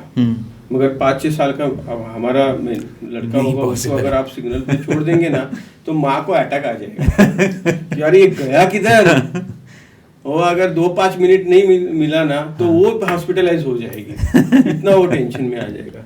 तो डिसीजन मेकिंग, हाँ, थोड़ा सा मतलब उसको बोलते हैं प्रतिकूलता के खिलाफ कैसे ये होना चाहिए, ये उनके जीन्स में आना शुरू हो जाता है, जो हमारे बच्चों में कभी भी नहीं आएगा। और क्यों नहीं आएगा? क्योंकि हम उसकी तरह उसका ये नहीं करते। हाँ, अभी ये कहे कि उस पावर का करने का क्या है, जो पावर उन बच्चों में है उस पावर को उसको करना क्या है ये मालूम नहीं है उनके पेरेंट्स को, जो हम सिग्नल स्कूल के माध्यम से ये करना है। वैसे हमारे बच्चों में भी जो इनबिल्ट कुछ पावर है उसको भी आगे लेके जाने के लिए उनके पेरेंट्स को भी थोड़ा सा ये करना पड़ेगा, काउंसलिंग करना पड़ेगा। So, इन बच्चों को हम अलग अलग तरीके के स्किल्स दे रहे हैं, जैसे कि रोबोटिक्स, वेल्डिंग, कारपेंट्री, एंड कोई एक आधे बच्चे का स्पेसिफिक केस आप बताना चाहेंगे कि? हाँ, हम अभी हमारे बबड़ी पवार करके एक लड़का था, तो वो स्पेशल चाइल्ड था, तो स्लो लर्नर था। जब स्कूल में वो 2016 में आया था तो शायद वो 5-6 साल का होगा। तो अगर उससे बात करती थी तो वो बात नहीं करता था, या कोई सवाल पूछा तो वो 10 मिनट के बाद उसको आंसर देता था, और पढ़ाई लिखाई उसको आती नहीं थी। तो थोड़ा सा फिर उसका क्या करना है, बेसिक हम लोग जो टीचिंग मेथड यूज़ कर रहे हैं वो उसके लिए यूजफुल नहीं है। तो फिर उसके वहाँ से उठा के हम लोगों ने एक हीरानंदानी स्टेट में एक स्पेशल रेमेडियल स्कूल ये था, वहाँ पे उसका एडमिशन करवाया। फिर 6 महीने के बाद हम लोगों ने उसको वहाँ से तुरंत उठा लिया और मेन स्ट्रीम में लेके आए। क्योंकि क्या हो गया कि 6 महीने के बाद भी अगर वो रहा तो वो खुद को ना उस स्पेशली समझता रहेगा, और फिर वो मेन स्ट्रीम की इधर दूसरे बच्चों के साथ नहीं आएगा। फिर वो वहाँ पे आया, 10 पास आउट हुआ, 10 तक पहुँचा, फिर फैब्रिकेशन की कंपनी डिप्लोमा कोर्स किया, आज महीने का 60-70 हज़ार रुपया कमा रहा है। आपको कैसे लगता है? ये तो खुशी की बात है सब कि हमारे सब बच्चे अच्छा, बच्चियाँ का हमारे लड़कियाँ भी बहुत बढ़िया काम कर रहे हैं। अभी हमारी 2 लड़कियाँ ऐसी है जो लाठी काठी का जो ये होता है, तो उसके 2 नेशनल प्लेयर है। तो रोबोटिक में हमने अभी बेस्ट टीम करके अवार्ड मिला। करीबन 54 कंट्रीज थी, right from Russia, Israel, Kazakhstan, China वगैरह सब थे। फर्स्ट एक चैलेंज का एक गोवा में कंपटीशन हुआ था, हम लोगों को जूरी अवार्ड मिला। हमारे लड़कियां हमारी कोडिंग करती है, हमारी लड़कियां अच्छा रोबोटिक का हार्डवेयर सॉफ्टवेयर देखती है सब। मैंने एक रीसेंट बहुत बड़ा इवेंट में गया था, तो मिस्टर कामत मिले थे. He is the owner of Kamath restaurant, Vithal Kamath. तो अब उनको तो नहीं पता मैं 36 स्किल्स चालू हूँ, बट उन्होंने एंड में एक स्टेटमेंट डाला था कि फ्यूचर में अगर आपको एजुकेशन में कुछ भी करना है तो बच्चों को स्किल सिखाओ. स्कूल्स तो बहुत खुल रहे हैं, बहुत कुछ हो चुका है उस पर, बट आप स्किल्स पढ़ाइए, और वो स्किल पढ़ने के बाद वो कभी भूखा नहीं मरेगा. बिल्कुल. फिर बाकी उसकी चॉइस, अगर वो काम नहीं करना चाहता है तो वो उसका फ्यूचर है, उसका अपना वे ऑफ लाइफ है. बट अगर उसको वो स्किल आता है तो वो कभी भूखा नहीं मरेगा. बिल्कुल. तो आप स्किल्स सिखाइए बच्चों को. तो आई थिंक समथिंग सिमिलर आप लोग कर रहे हैं. हाँ बिल्कुल. अभी हमारे यहाँ पूरे समर्थ भारत व्यासपीठ के डायरेक्टर्स जो लोग हैं, मिस्टर सुरेंद्र वैद्य करके हैं, वो गोदरेज के वाइस प्रेसिडेंट थे, और गोदरेज का एरोस्पेस डिवीजन जो है उसका वो हेड थे. मैंने उनके नेतृत्व में हम लोगों ने ब्रह्मोस मिसाइल बनाए हैं. वो बच्चों को सिखाने आते हैं. वैसे कि अजय जोशी जैसे वो पीताम्बरी कंपनी के सीईओ थे. हमारे सुजय कुलकर्णी जो आशिदा इलेक्ट्रॉनिक के एमडी है. उल्लास कारले जो है वो एक गायत्री हर्बल करके कंपनी है. निखिल सुए, उनका खुद का बिजनेस है. अदिति दाते. तो ये सब लोग हैं उसी माइंडसेट के लोग हैं. जिनको ऐसा लगता है कि सिर्फ एजुकेशन ही है, इम्पोर्टेंट नहीं है. इम्पोर्टेंट नहीं है स्किल. और फर्स्ट जनरेशन एंटरप्रेन्योर है, कोई सेकेंड जनरेशन एंटरप्रेन्योर है, तो क्या करना चाहिए ना, ये माइंडसेट उनका एकदम खास. एंड शायद वो बच्चों को आज नहीं पता चलेगा कौन उनको पढ़ा रहा है, बट फ्यूचर में जब ये वर्ड्स उनको याद आएंगे तो आई एम श्योर ये बच्चे स्टार्स बन सकते हैं. स्टार्स नहीं तो एटलीस्ट अच्छे इंसान बन पाएंगे देश के लिए. जो वो जिस तरह की ज़िंदगी जी रहे थे उससे इस तरह की ज़िंदगी, मतलब जो सेठ से सर वाला जो अभी उनका जो लाइफ है वो आई एम श्योर आप लोग पुश कर रहे हो विद दिस. सो आपके फ्यूचर प्लान क्या है सिग्नल शाला को लेके, कि इसके और मॉडल्स ऑलरेडी आपने स्टार्ट कर लिए हैं या करना चाहते हैं? किसी साइंटिस्ट ने इन्वेंट किया कि हीट को एनर्जी में कन्वर्ट करो, और उसमें पहली ट्रेन वगैरह ये वगैरह वो सब. मगर हीट में अगर पावर है, एनर्जी है, तो अगर इंडिया में अगर उसका इंजन चलता है तो अमेरिका में भी चलना चाहिए ना. तो बेसिक इंजन एनर्जी तो सोर्स ठीक है. वैसे अगर एक सिग्नल स्कूल चल सकती है तो वही हीट, वही पावर, वही एनर्जी आप pan India, pan world use करना चाहिए. तो थाना में शुरू किया, अच्छा पैशन था, एक प्रोजेक्ट सक्सेस हो गया, बस खत्म. ऐसा बहुत बार सोशल फील्ड में होता है कि आप एक जगह पे काम करते हैं और वो सक्सेसफुल होने के बाद बस ये जिंदगी अपनी सेटल हो. हाँ, तो वैसा नहीं था. ये अगर मॉडल अच्छा है तो वो उसको रिप्लिका होना जरूरी है. तो अभी हम लोगों ने क्या किया, अभी नेरुल में, नवी मुंबई में, क्योंकि आपने जो बोले थे आपके गुरु ने भी आपको सिखाया कि आप खाली एक उतने ही जोन का मत सोचिए, आप पूरे इंडिया या पूरा वर्ल्ड के बारे में अगर आप सोचोगे तो एक तो विजन तो बड़ा होता ही है, बट ग्रेटर गुड उससे फैलता है. हाँ बराबर है. क्योंकि वो हमेशा बोलते हैं कि think globally, act locally and respond personally. Yes. तो अभी नेरुल में एक शुरू हुआ है. लवली. फिर चेंबूर अमर महल में एक शुरू हुआ है. तो ये 3 वहाँ पर भी ऐसे ब्रिज के नीचे ही वो होता है. चेंबूर में ब्रिज के नीचे है. और नेरुल में हम लोग थोड़ा सा फॉर्मेट चेंज करके एक एस्टैब्लिश ग्राउंड फ्लोर में वो चला रहे हैं. तो उसको भी फ्लेक्सिबल करना जरूरी था. तो समर्थ भारत व्यासपीठ 3 ही सिग्नल स्कूल चलाएगी, उसके आगे नहीं जाएगी. उसके आगे हम लोग अभी क्या कर रहे हैं, हम लोग अभी फ्रेंचाइजी मॉडल लेके आ रहे हैं सिग्नल स्कूल का. लवली. जैसे आप मैकडोनल्ड की फ्रेंचाइजी ले लिया, ये लिया, वैसे पैन इंडिया कोई भी अगर उसको किसी को भी ऑर्गेनाइजेशन को, किसी बंदे को, किसी कॉर्पोरेट को, CSR वाले को ऐसा लगता है कि हमें सिग्नल स्कूल चलाना है, बहुत बढ़िया है आपकी कंसेप्ट, तो हम लोग उनको बेसिकली सब हमारे क्राइटेरिया से गुजरना पड़ेगा. उसमें अगर वो सिलेक्ट हो जाएंगे तो उसके बाद हम लोग 2 साल उनको पूरा सपोर्ट करेंगे कि सर्वे करना कैसे होता है, गवर्नमेंट के साथ कैसे डील करना पड़ता है, फिर करिकुलम, उसके किताबें और डे टू डे एडमिनिस्ट्रेशन, ये सब चीज़ें में हम उनको सपोर्ट करेंगे. और धीरे धीरे ये PPP मॉडल होगा कि उनको फिर हैंड ओवर कर देंगे. किस तरीके की सपोर्ट आप गवर्नमेंट से या कोई और बिग कॉर्पोरेट्स हैं जिसके पास CSR फंड्स होते हैं, किस तरीके का सपोर्ट आपको मिले तो ये और बेटर हो सकता है ये पर्टिकुलर इनिशिएटिव आपका? गवर्नमेंट को लेके हम लोग काफ़ी काम कर रहे हैं। जैसे कि अभी हम लोग सिग्नल स्कूल को अंत्योदय बेस्ट प्रैक्टिस में सिलेक्ट हुआ, तो वाइस प्रेसिडेंट हाउस में गए थे हम लोग। तो उस वाइस प्रेसिडेंट हाउस में वाइस प्रेसिडेंट सर थे, तो वहाँ पे भी ऐसे ही डिस्कशन चल रहा था कि क्या करना है, आपको क्या हेल्प कर सकते हैं। तो या इवन महाराष्ट्र के असेंबली में 3 बार सिग्नल स्कूल के ऊपर एक स्पेशल डिस्कशन हुआ। Right, कि right. मैंने आपका एक वीडियो देखा था उसके ऊपर। तो सरकारी स्तर पे तो बहुत डिस्कशन चालू है और हम भी उनके साथ निगोशिएट कर रहे हैं, बातें कर रहे हैं कि इसको पॉलिसी में कन्वर्ट किया जाए, कि ऐसा ना हो कि एक NGO वाला एक्टिविटी बन जाए। वो पॉलिसी जब तक नहीं बने तो कुछ नहीं उसका कुछ नहीं होगा, वो आगे जाके माइनस में भी जा सकता है। हाँ, और सेंट्रल में और स्टेट में दोनों भी अभी सेंसिटिव गवर्नमेंट है। काफ़ी हद तक हम लोग अभी उसको आगे लेके जाने के लिए ये कर रहे हैं। ये रहा यहाँ का, मगर इसका सरकारीकरण हो जाएगा तो ये पूरा खत्म हो जाएगा। तो इसको वॉलंटियरिज्म एंड प्रोफेशनलिज्म, ये दोनों चीज़ों की ज़रूरत है, जिसको हम लोग फोकस करेंगे, वो कर रहे हैं।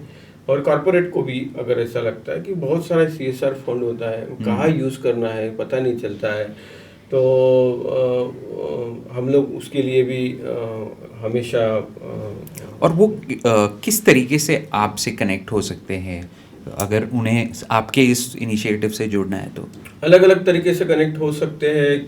कोई किसी जगह पे सिग्नल स्कूल शुरू करना है तो उसका वो फाइनेंशियल ये कर सकते हैं, या उनके एम्प्लॉय एंगेजमेंट एक्टिविटी कर सकते हैं वहाँ पे। I think volunteers as teachers, exactly volunteers. वहाँ पे हम लोग टीचर्स करके अपॉइंट नहीं करते हैं किसी वॉलंटियर को, मगर बहुत सारा ऐसा एरिया है तो हम लोग मतलब हमारे यहाँ पे जो जितने भी टीचर्स है वो सब पेड टीचर्स हैं। We do not believe in volunteerism कि आए बच्चे को सिखाए वगैरह वगैरह, ये नहीं करते क्योंकि सिलेबस पढ़ाना होता है। अच्छा, हाँ, करेक्ट। आप लोग का स्पेसिफिक सिलेबस है और बहुत सारे टूल्स है जो हम लोगों ने डेवलप किए हुए। तो एट बेस्ट गेस्ट सेशंस ले सकते हैं, गेस्ट सेशंस होते हैं बहुत सारे। फिर सेकेंडली हम लोग इसका डिजिटलाइजेशन करना है कुछ, जैसे कि अभी आप है 36 स्किल है, तो हम लोगों ने डेवलप किया हुआ जो भी एजुकेशन मॉडल्स है उसको ऑडियो विजुअल कैसे कर सकते हैं, उसको कैसे हम लोग अभी, क्योंकि फ्रेंचाइजी मॉडल जब आएगा तब हमें बहुत ज़रूरी होगा उसका। तो CSR सपोर्ट से वो हम लोग डेवलप करना जा रहे हैं। यूनिवर्सिटीज से टाइप करके उनके कंप्यूटर साइंस के बच्चों को लेके हम हमारे ऐप डेवलप कर रहे हैं। अभी यहाँ पे सोमैया कॉलेज के बच्चों को लेके हम लोगों ने टीचर्स के लिए एक ऐप डेवलप किया कि रोजाना वो स्कूल और बच्चों के साथ जो भी कुछ इंटरेक्शन करती है या क्या भी करती है वो पूरा ऐप बेस हो जाता है। तो लाइव रिकॉर्ड मेंटेन होता है कि क्या चल रहा है स्कूल में और उसके क्या रिजल्ट आ रहे हैं, क्या होता है। फ्रेंचाइजी मॉडल वाला ऐप हम लोगों ने अभी शायद 15 अगस्त को दिन हम लोग उसको लॉन्च करने वाले हैं। बेस्ट ऑफ लक उसके लिए। Thank you. अगला 5 से 10 साल कहाँ देखते हो आप सिग्नल शाला को? कि आज एक लेवल पे हमारे पास इतने बच्चे हैं, जैसे आपने बताया 150 बच्चे हैं के आसपास है, आप इन नंबर्स पे काम करना चाहते हैं या आप सिग्नल शाला की तरफ काम करना चाहिए? आपकी क्या विजन है? अगले 5 साल में तो पहला एक काम करना है कि पहले शुरू किए हुए 3 सिग्नल स्कूल जो है वो बंद करने हैं। ओके। क्योंकि सिग्नल स्कूल ये क्या प्राइड वाला फीलिंग नहीं है, ये हमारे पूरे समाज के, हमारे देश के ऊपर लगा हुआ धब्बा है। सिग्नल स्कूल ये क्या प्राउड वाला फीलिंग नहीं है। तो अगले 5 साल में हमने जितने भी पहले स्कूल शुरू किए हैं वो उसकी नेचुरल जरूरत खत्म करनी है। नहीं तो ऐसा ना होगा कि हम लोग सिग्नल स्कूल नाम का एक दुकान चला रहे हैं। तो वो ऐसा नहीं होना चाहिए। सेकेंडली जहाँ पे ज्यादा जरूरत है वहाँ पे स्कूल शिफ्ट हो जाए, इस गवर्नमेंट के पॉलिसी में ये सब आ जाए। इसमें मैं एक इंसाइट आपको देना चाहूँगा। अभी मैं और अमृता भी बात कर रहे थे कि CBSE होने वाले हैं अभी सारे स्कूल, स्टेट बोर्ड वाले। मैं बात कर रहा हूँ जो रिक्शा चलाते हैं या जो छोटे तबके एकदम लोअर क्लास वाले जो बच्चे थे फैमिली के, वो बच्चों का प्रॉब्लम होने वाला है, बिकॉज अब जैसे ही CBSE हो जाएगा स्कूल फीस डबल होने ही वाले हैं। तो बहुत बड़ा चैलेंज आने वाला है वो सेगमेंट पे, क्योंकि CBSE होने के बाद खर्चे बढ़ेंगे स्कूल के, तो स्कूल डेफिनेटली खुद से तो नहीं करेगा, पेरेंट्स पे डालेगा। तो हो सकता है वो बहुत बड़ा तबका अभी जाए towards government schools. Currently Maharashtra का गवर्नमेंट स्कूल्स का condition needs lot of improvements. I have personally visited, they are good, they are there, but बहुत इम्प्रूवमेंट्स का स्कोप है।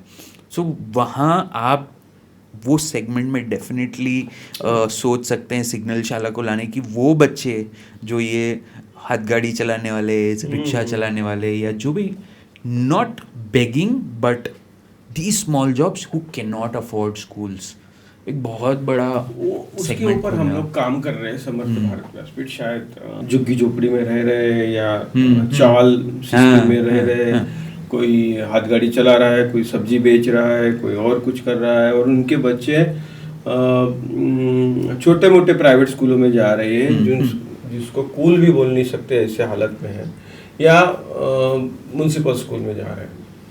तो एक तो घर पे एजुकेशनल एटमॉस्फेयर नहीं है, और क्राउड के साथ काम करना है, और मल्टीपल एबिलिटी के बच्चों के साथ काम करना, ये मेनस्ट्रीम की स्कूलों को भी पॉसिबल नहीं हो रहा है।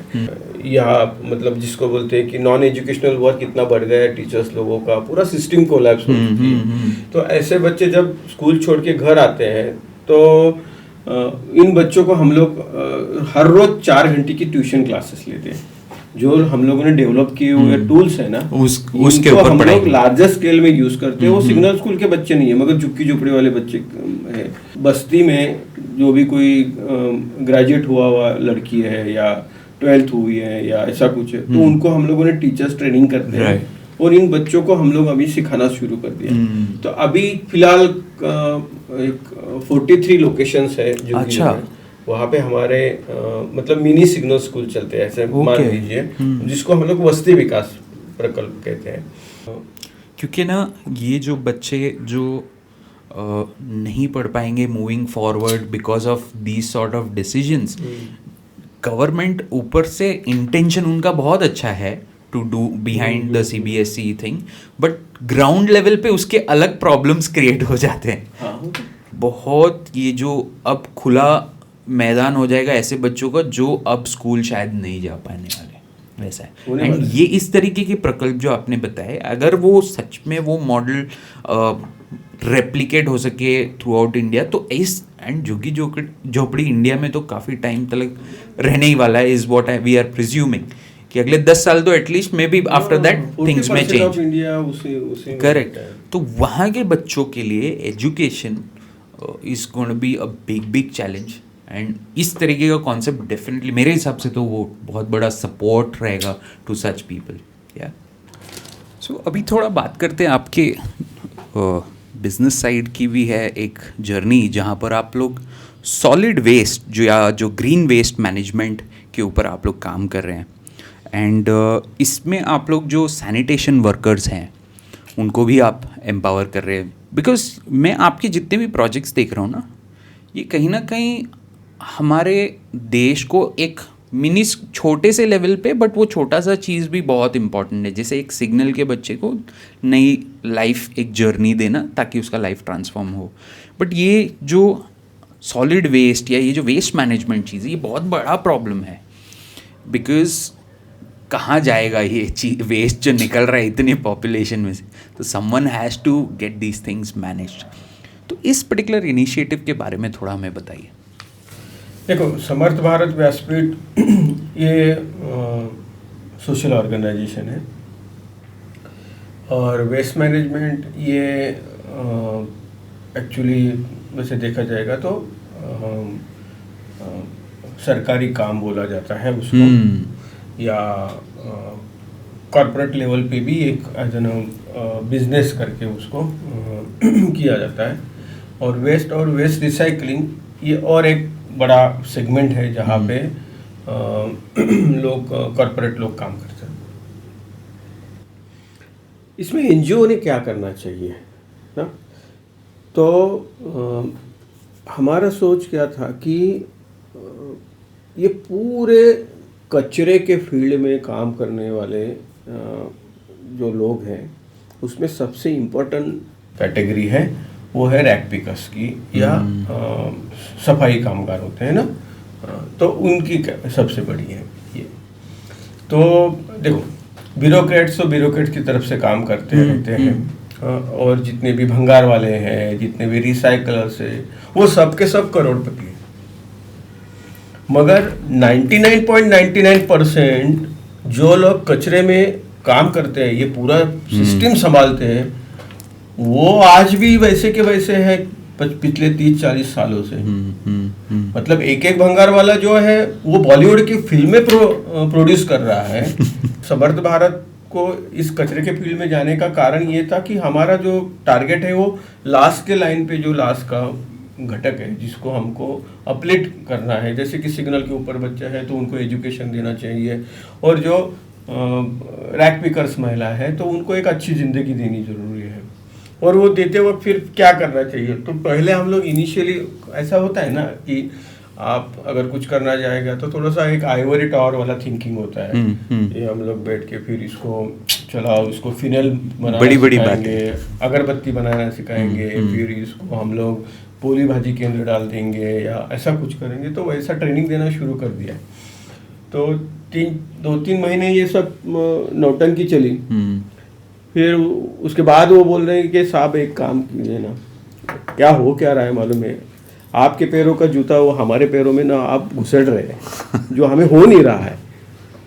अगर हो रहा है तो भी बड़ा हो रहा है या छोटा हो रहा है, आप ऐसा मत करो, हमारे पैर में जो बैठेगा उस हिसाब का जूता आप मुझे। तो फिर क्या चाहिए, तो बोले कि यार इतना क्यों मचमच कर रहे हैं, आप हमको कचरा दे दीजिए, बाकी हम संभाल लेंगे। 17-18 साल पहले जब काम शुरू किया था तब हम थाने में पर डे 800 टन कचरा जनरेट होता था।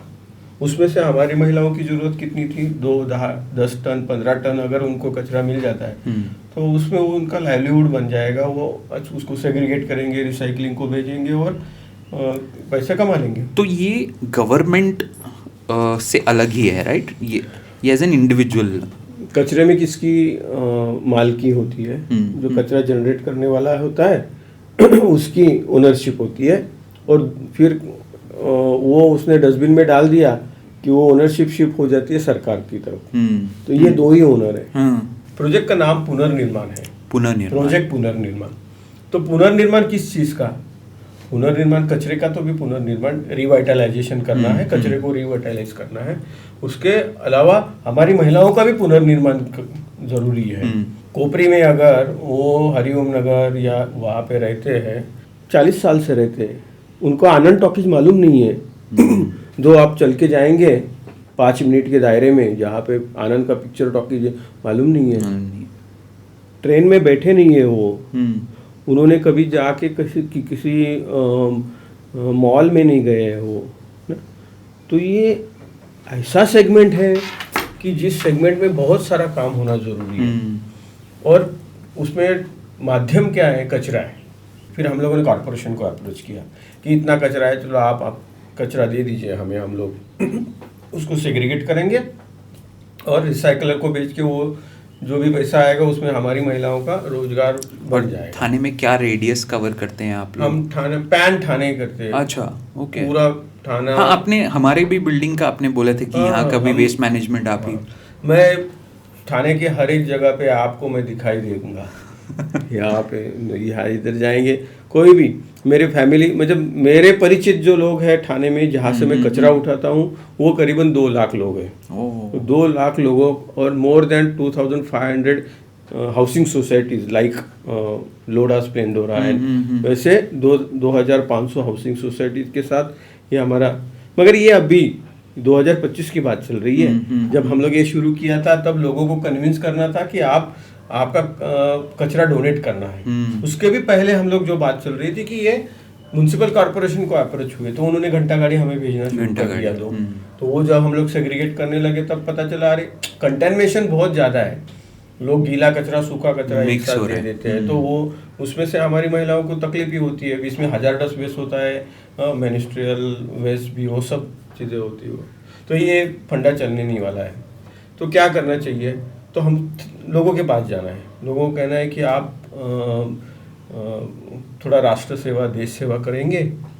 क्या करना है आपको? कुछ नहीं करना है, आपको त्याग, तपश्चर्या, बलिदान करने की जरूरत नहीं है। आपका कचरा डोनेट कर दीजिए। सिर्फ आप रोज जो उठा के डस्टबिन में डालते हैं ना, वो मत डालिए। 8 दिन आपके घर में संभाल के रखिए ऐसा कचरा जो रिसाइकलेबल है, प्लास्टिक है, कागज है, मेटल है, कांच है, ई वेस्ट है, ऐसा संभाल के रखो। सप्ताह में एक बार हमारी महिलाएं आपके पास आएगी सोसाइटी के लॉबी में और उठा के लेके जाएगी। तो इसमें क्या होगा? कंटेमिनेशन नहीं होगा, रिसाइकलेबल चीज़ें आएंगी। हमारी महिला जहाँ पे काम कर रही है वहाँ पे वर्क कल्चर ठीक रहेगा, उनको भी प्रॉब्लम नहीं आएगा और रेवेन्यू जनरेशन अच्छा होगा और उनका अपलिफ्टमेंट होगा। तो एक लोगों को कहना था कि सप्ताह भर कचरा संभाल के रखो। तो 10-20 लोगों से स्टार्ट करते करते हम लोग 2 लाख लोगों तक पहुंच गए। और इस पूरे इनिशिएटिव को फिर बीबीसी ने उसके ऊपर फिल्म बनाई। DW एक जर्मन न्यूज चैनल है, उन्होंने उसके ऊपर फिल्म बनाई कि एक अकेला ऐसा इनिशिएटिव है पूरे इंडिया में जो इतना फैला हुआ है और रन बाय वन NGO। और दूसरा फिर यही बात होगी ना, कचरा तो बहुत आने लगा है, मगर समर्थ भारत व्यासपीठ क्या रिसाइकलर है? क्या कचरे वाली है? क्या कॉन्ट्रैक्टर है? तो नहीं है ना। ये तो हम लोगों ने कोपरी में जो वेस्ट मैनेजमेंट इनिशिएटिव या सेंटर है हमारा, वो हम लोगों ने टूरिस्ट स्पॉट करके डेवलप किया हुआ। और वहाँ पे कचरे से रिसाइकलिंग कैसा है, एक वेस्ट वंडर म्यूजियम है वहाँ पे। उस म्यूजियम में आपको बुक लाइब्रेरी है, टॉय लाइब्रेरी है, म्यूजिक लाइब्रेरी है, एंटिक चीज़ों की लाइब्रेरी है, वहाँ पे ट्रेनिंग एंड सेल है। करीबन पूरे साल में 50-60 हज़ार बच्चे आते हैं, स्कूल के, कॉलेजेस के, कुछ कॉरपोरेट के लोग आते हैं और वहाँ पे हम लोगों को उनको कचरा वेस्ट मैनेजमेंट के बारे में। और बात एक ही चलती है कि हम लोग कचरे की डेफिनेशन कैसे चेंज करें। हमारे लिए कचरे की डेफिनेशन क्या थी कि जो हमें जरूरत नहीं है वो डस्टबिन में डाल दिया वो कचरा। ऐसे की डेफिनेशन में ही प्रॉब्लम है हमारे। नहीं, तो वो कैसे बदल सकते हैं? इस पे मेरी मम्मी ने एक बार मेरी डॉटर को करेक्ट किया था। वो चिल्लाते हुए आई थी कचरे वाले आए। मम्मी ने उसको बोला है साफ सफाई वाले आए बोलो, कचरे वाले मत बोलो। कचरे वाले तो हम हैं, वो सफाई वाले। करेक्ट, तो वो बोलो। तो मेरे को वो याद आया जस्ट। अभी ये टॉपिक से कंप्लीट कॉन्ट्रास्ट लास्ट क्वेश्चन है ऑलमोस्ट, कि ये सब करते हुए सिग्नल शाला, वेस्ट मैनेजमेंट एंड इसके अगेंस्ट आपको एक अपॉर्चुनिटी आता है TEDx में। सो वो एक ऐसा प्लेटफॉर्म है जहाँ पर वर्ल्ड के लीडर्स या बेस्ट कम्युनिकेटर्स आते हैं, अपनी जर्नी शेयर करते हैं, या उन्हें कोई स्पेसिफिक एक टॉपिक रेज करना है। How was that journey possible, या वो अपॉर्चुनिटी कैसे आया, and what was your reaction to that, and कैसा रहा ये पूरा वो वाला जर्नी? में वो भी समझना था। कैसा है कि मेरी पूरी लाइफ एक्सीडेंट से भरी हुई है। तो वो भी एक एक्सीडेंट था। ऐसे बहुत सारे एक्सीडेंट, कुछ छोटे मोटे ऐसे। TEDx का भी ऐसा ही एक्सपीरियंस रहा। मतलब मुझे जब TEDx के लिए पूछा गया था, तब मेरे साथ जो मेरे और भी 2-3 लोग जो उस दिन बात करने वाले थे, उसमें से मोमिता दत्त जी थी। हम लोग मंगलयान पे गए थे, उसकी इंचार्ज वो थी। तो मेरे को तो पसीना छूट रहा था कि एक इतना टॉलवर्स लोग हैं और ये सब करते हैं। वैसे लोग थे, सब बड़े बड़े लोग थे, मगर एक वहाँ पे उनके सबके साथ बात करते वक्त एक चीज़ ध्यान में आ जाएगी कि क्या होता है कि लोग कंसेप्ट के ऊपर काम करते हैं। मतलब पहले क्या होता था कि जब हम उस एरा में थे जहाँ पे जिसके पास बंदूकें होगी वो दुनिया पे राज करता था। बाद में जिसके पास पैसा होगा वो दुनिया पे राज करता था। बाद में जिसके पास साइंस एंड टेक्नोलॉजी है वो दुनिया पे राज करता था। मगर आप 21वीं सदी में जाएंगे तो आप जिसके पास अच्छी कंसेप्ट है, आइडियाज है, वो दुनिया पे राज करेगा। है कि नहीं? तो आप फेसबुक है, ट्विटर है, ये आइडियाज है, उसको इम्प्लीमेंट करने के लिए सॉफ्टवेयर इंजीनियर हजारों मिल जाएंगे ना। वैसे ही प्रोजेक्ट रिवाइटलाइजेशन एक आइडिया है, सिग्नल स्कूल एक आइडिया है, और फिर इसको इम्प्लीमेंट करना, ये करना। तो शायद मुझे ऐसा लगता है कि वो उनके बीच में जो आइडियाज़ वाला कंपोनेंट था वो मेरे में शायद किसी ने देखा होगा, या हमारे काम में देखा होगा। बेसिकली टेडेक्स टॉक ये तो भट्टू सावंत वाला टॉक नहीं था, ये तो एक समर्थ भारत व्यासपीठ का रिप्रेजेंटेशन था, सिग्नल स्कूल का रिप्रेजेंटेशन था। वर्ल्ड ट्रेड ऑर्गेनाइजेशन में इंडिया को रिप्रेजेंट करता था। मैं जिनेवा गया था, नैरोबी गया था, फिर बाली गया था, तो वहाँ पे तो करीबन 157 कंट्रीज के commerce ministers trade and commerce को लेके निगोशिएशन चलते थे, बहुत बड़े बड़े, मतलब ये फूड सिक्योरिटी बिल से लेके हर चीज़ वहाँ पे होती थी। और हम लोग बीइंग एज एन ऑडियंस, पहले मैं जाता था, धीरे धीरे एक्टिविस्ट हुआ गया, धीरे धीरे फिर रिसर्चर, और फिर ये हुआ। मगर इसके लिए मुझे ऐसा लगता है कि हमारे जो फाउंडर थे मुकुंद गोरे, और उसके बाद जो हमारे डायरेक्टर्स आए, वो उसके लिए रिस्पॉन्सिबल है कि उनको कहना था कि जिनको लॉन्ग टर्म काम करना है तो ऑर्गेनाइजेशन में भी ऐसी ही हायरार्की आपने क्रिएट करनी चाहिए। और सेकेंडली आपको आपके बाद जो कोई काम करेगा उसको भी उतना ही कॉम्पिटेंट बनाना जरूरी है। तो ये ऐसा हेल्दी एटमॉस्फेयर अगर ऑर्गेनाइजेशन में रहेगा तो वही वो समाज में रिफ्लेक्ट होगा। एनी लास्ट मैसेजेस आप देना चाहते हैं? इंडिपेंडेंस डे है, अभी ये पॉडकास्ट जब लाइव होगा तो लाखों लोग देखेंगे, तो कोई मैसेज आप पर्सनली देना चाहते हैं टू द ऑडियंस? पूरे यूथ को तो मैं एक ही चीज़ बोलना चाहता हूँ कि देखो, लाइफ में बहुत सारे कॉम्पिटिशन्स आएंगे, फॉरगेट अबाउट दैट। मुझे ऐसा लगता है कि अगर आपके पास पैशन रहेगा या किसी कंसेप्ट को लेके आपको ऐसा लगता है कि यार इसमें मैं इसको जस्टिस दे सकता हूँ, उस पैशन के पीछे रही है। मैं खुद उसका एक एग्जाम्पल हूँ। मगर एक चीज़ होती है कि सिग्नल स्कूल के लिए 12 साल काम किया, मतलब क्या, एक तप किया। जब तक आप तपस्या नहीं करते तब तक आपको कुछ नहीं मिलेगा। आप ऐसा बोलेंगे कि चलो आज ही हम लोग क्रीम लगा लेते और गोरे हो जाते, तो वैसा नहीं होगा। आपको रिगरसली काम करना पड़ेगा और एक्सेलेंस तभी आएगा जब आप कंटिन्यूसली काम करेंगे।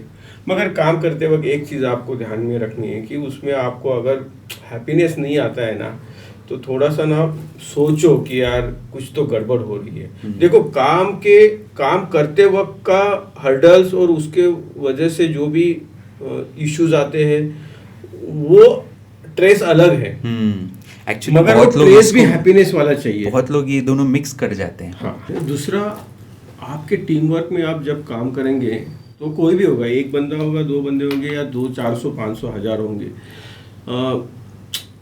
एक चीज़ है कि उनसे ना प्यार करो आप, मगर वो ना कुछ मैं हमेशा कि शुद्ध सात्विक प्यार जो होता है ना, वो करो। कुछ डिमांडिंग वाला नहीं, अगर मैं ये करूँगा तो उसने ये करना चाहिए।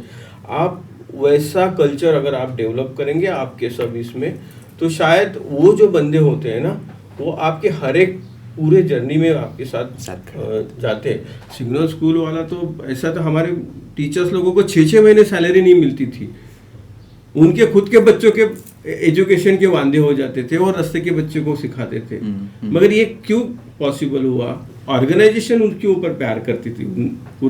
आज वो ठीक स्थिति में हम लोग आ गए हैं। इसमें लीडरशिप आपकी जो है वो बहुत इम्पोर्टेंट है। हाँ, जो लीडरशिप मतलब जो मुझे आप जिस तरीके से, जैसे आपने बोला ना सात्विक प्यार, तो वो लीडरशिप पे ही आता है एंड ऑफ द डे। बिल्कुल। तो जैसे हमें तैयार किया गया हुआ है, शायद आप वो आगे दे रहे हैं, आगे देने की कोशिश करें। यस।